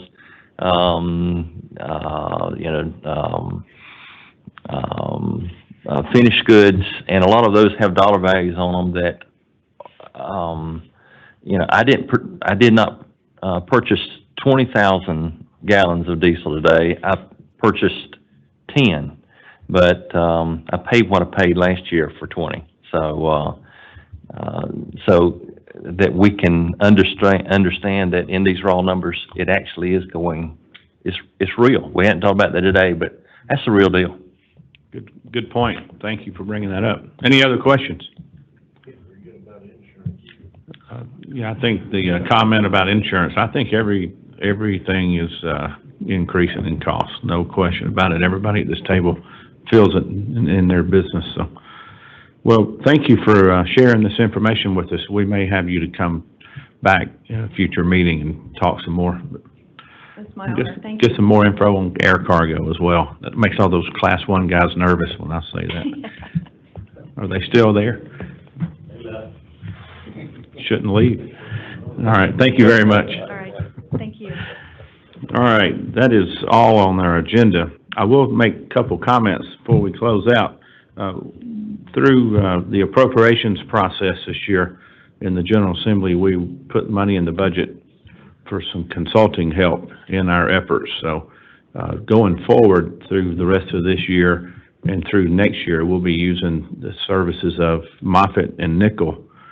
They're out of Savannah. And I think Ron was here earlier. Are you still here? Just raise your hand, Ron. Stand up.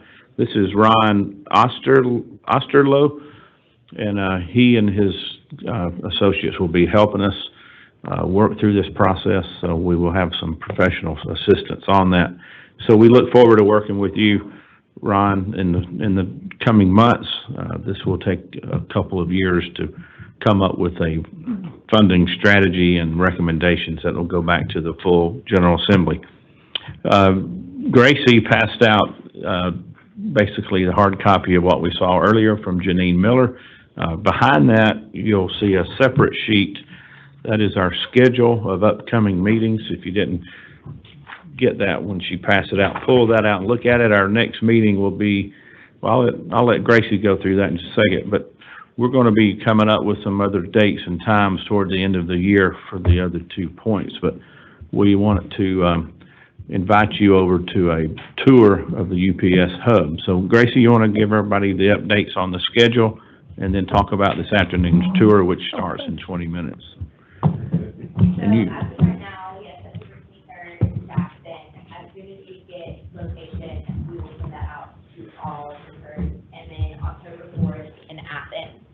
last 2 dates, we're just waiting, on a few dates to come back at the Capitol. And then all committee members and speakers are invited to the UPS tour. If you RSVP'd, I've got your name already sent in. If you still want to attend, it's not too late, just let me know and I'll put your name over. And that's Jackson, Georgia, not Jackson County, correct? Jackson, Georgia. Okay. So our next meeting is August 23rd, or I'm sorry, September 23rd in Jackson, Georgia. Is that Butts County? All right. Good deal. Any other questions? All right, I'm gonna pitch it over to my wingman here. You have any final comments? Because the next meeting, you'll be the pilot and I'll be your co-pilot, so. Well, I appreciate it, Senator Gooch. You know, we do a lot of study committees, and that's why they're 2.5 hours long. It's a lot of information, members, wasn't it? I mean, just a lot. And just want to make you think, you know, we don't have the agendas all worked out for all these other meetings. There's a lot of space in there for your ideas and things that you might want to add to it also. And we hope you do that. Just that, you know, that you see things that may be an issue, hope you let Senator Gooch or myself know, or one of us, and we'll be glad to work on it. But thank you for your time. We really appreciate your investment in Georgia. And if you want to leave your binder here, we'll bring it to the next meeting. If you want to take it home, like Frank, and read it thoroughly and absorb all the information, it'll be up to you to bring it to the next meeting. You won't be provided another copy. So either leave it here and we'll provide it to you next time, or take it with you. Just be sure to bring it to Jackson, Georgia. Any other comments or questions? Well, thank you all for being here for 3 hours and 10 minutes. We hope to keep our meetings on track and keep them moving at a rapid pace. So we will see you this afternoon if you're going to the tour. Otherwise, we'll see you in Jackson. Take care. Have a good day.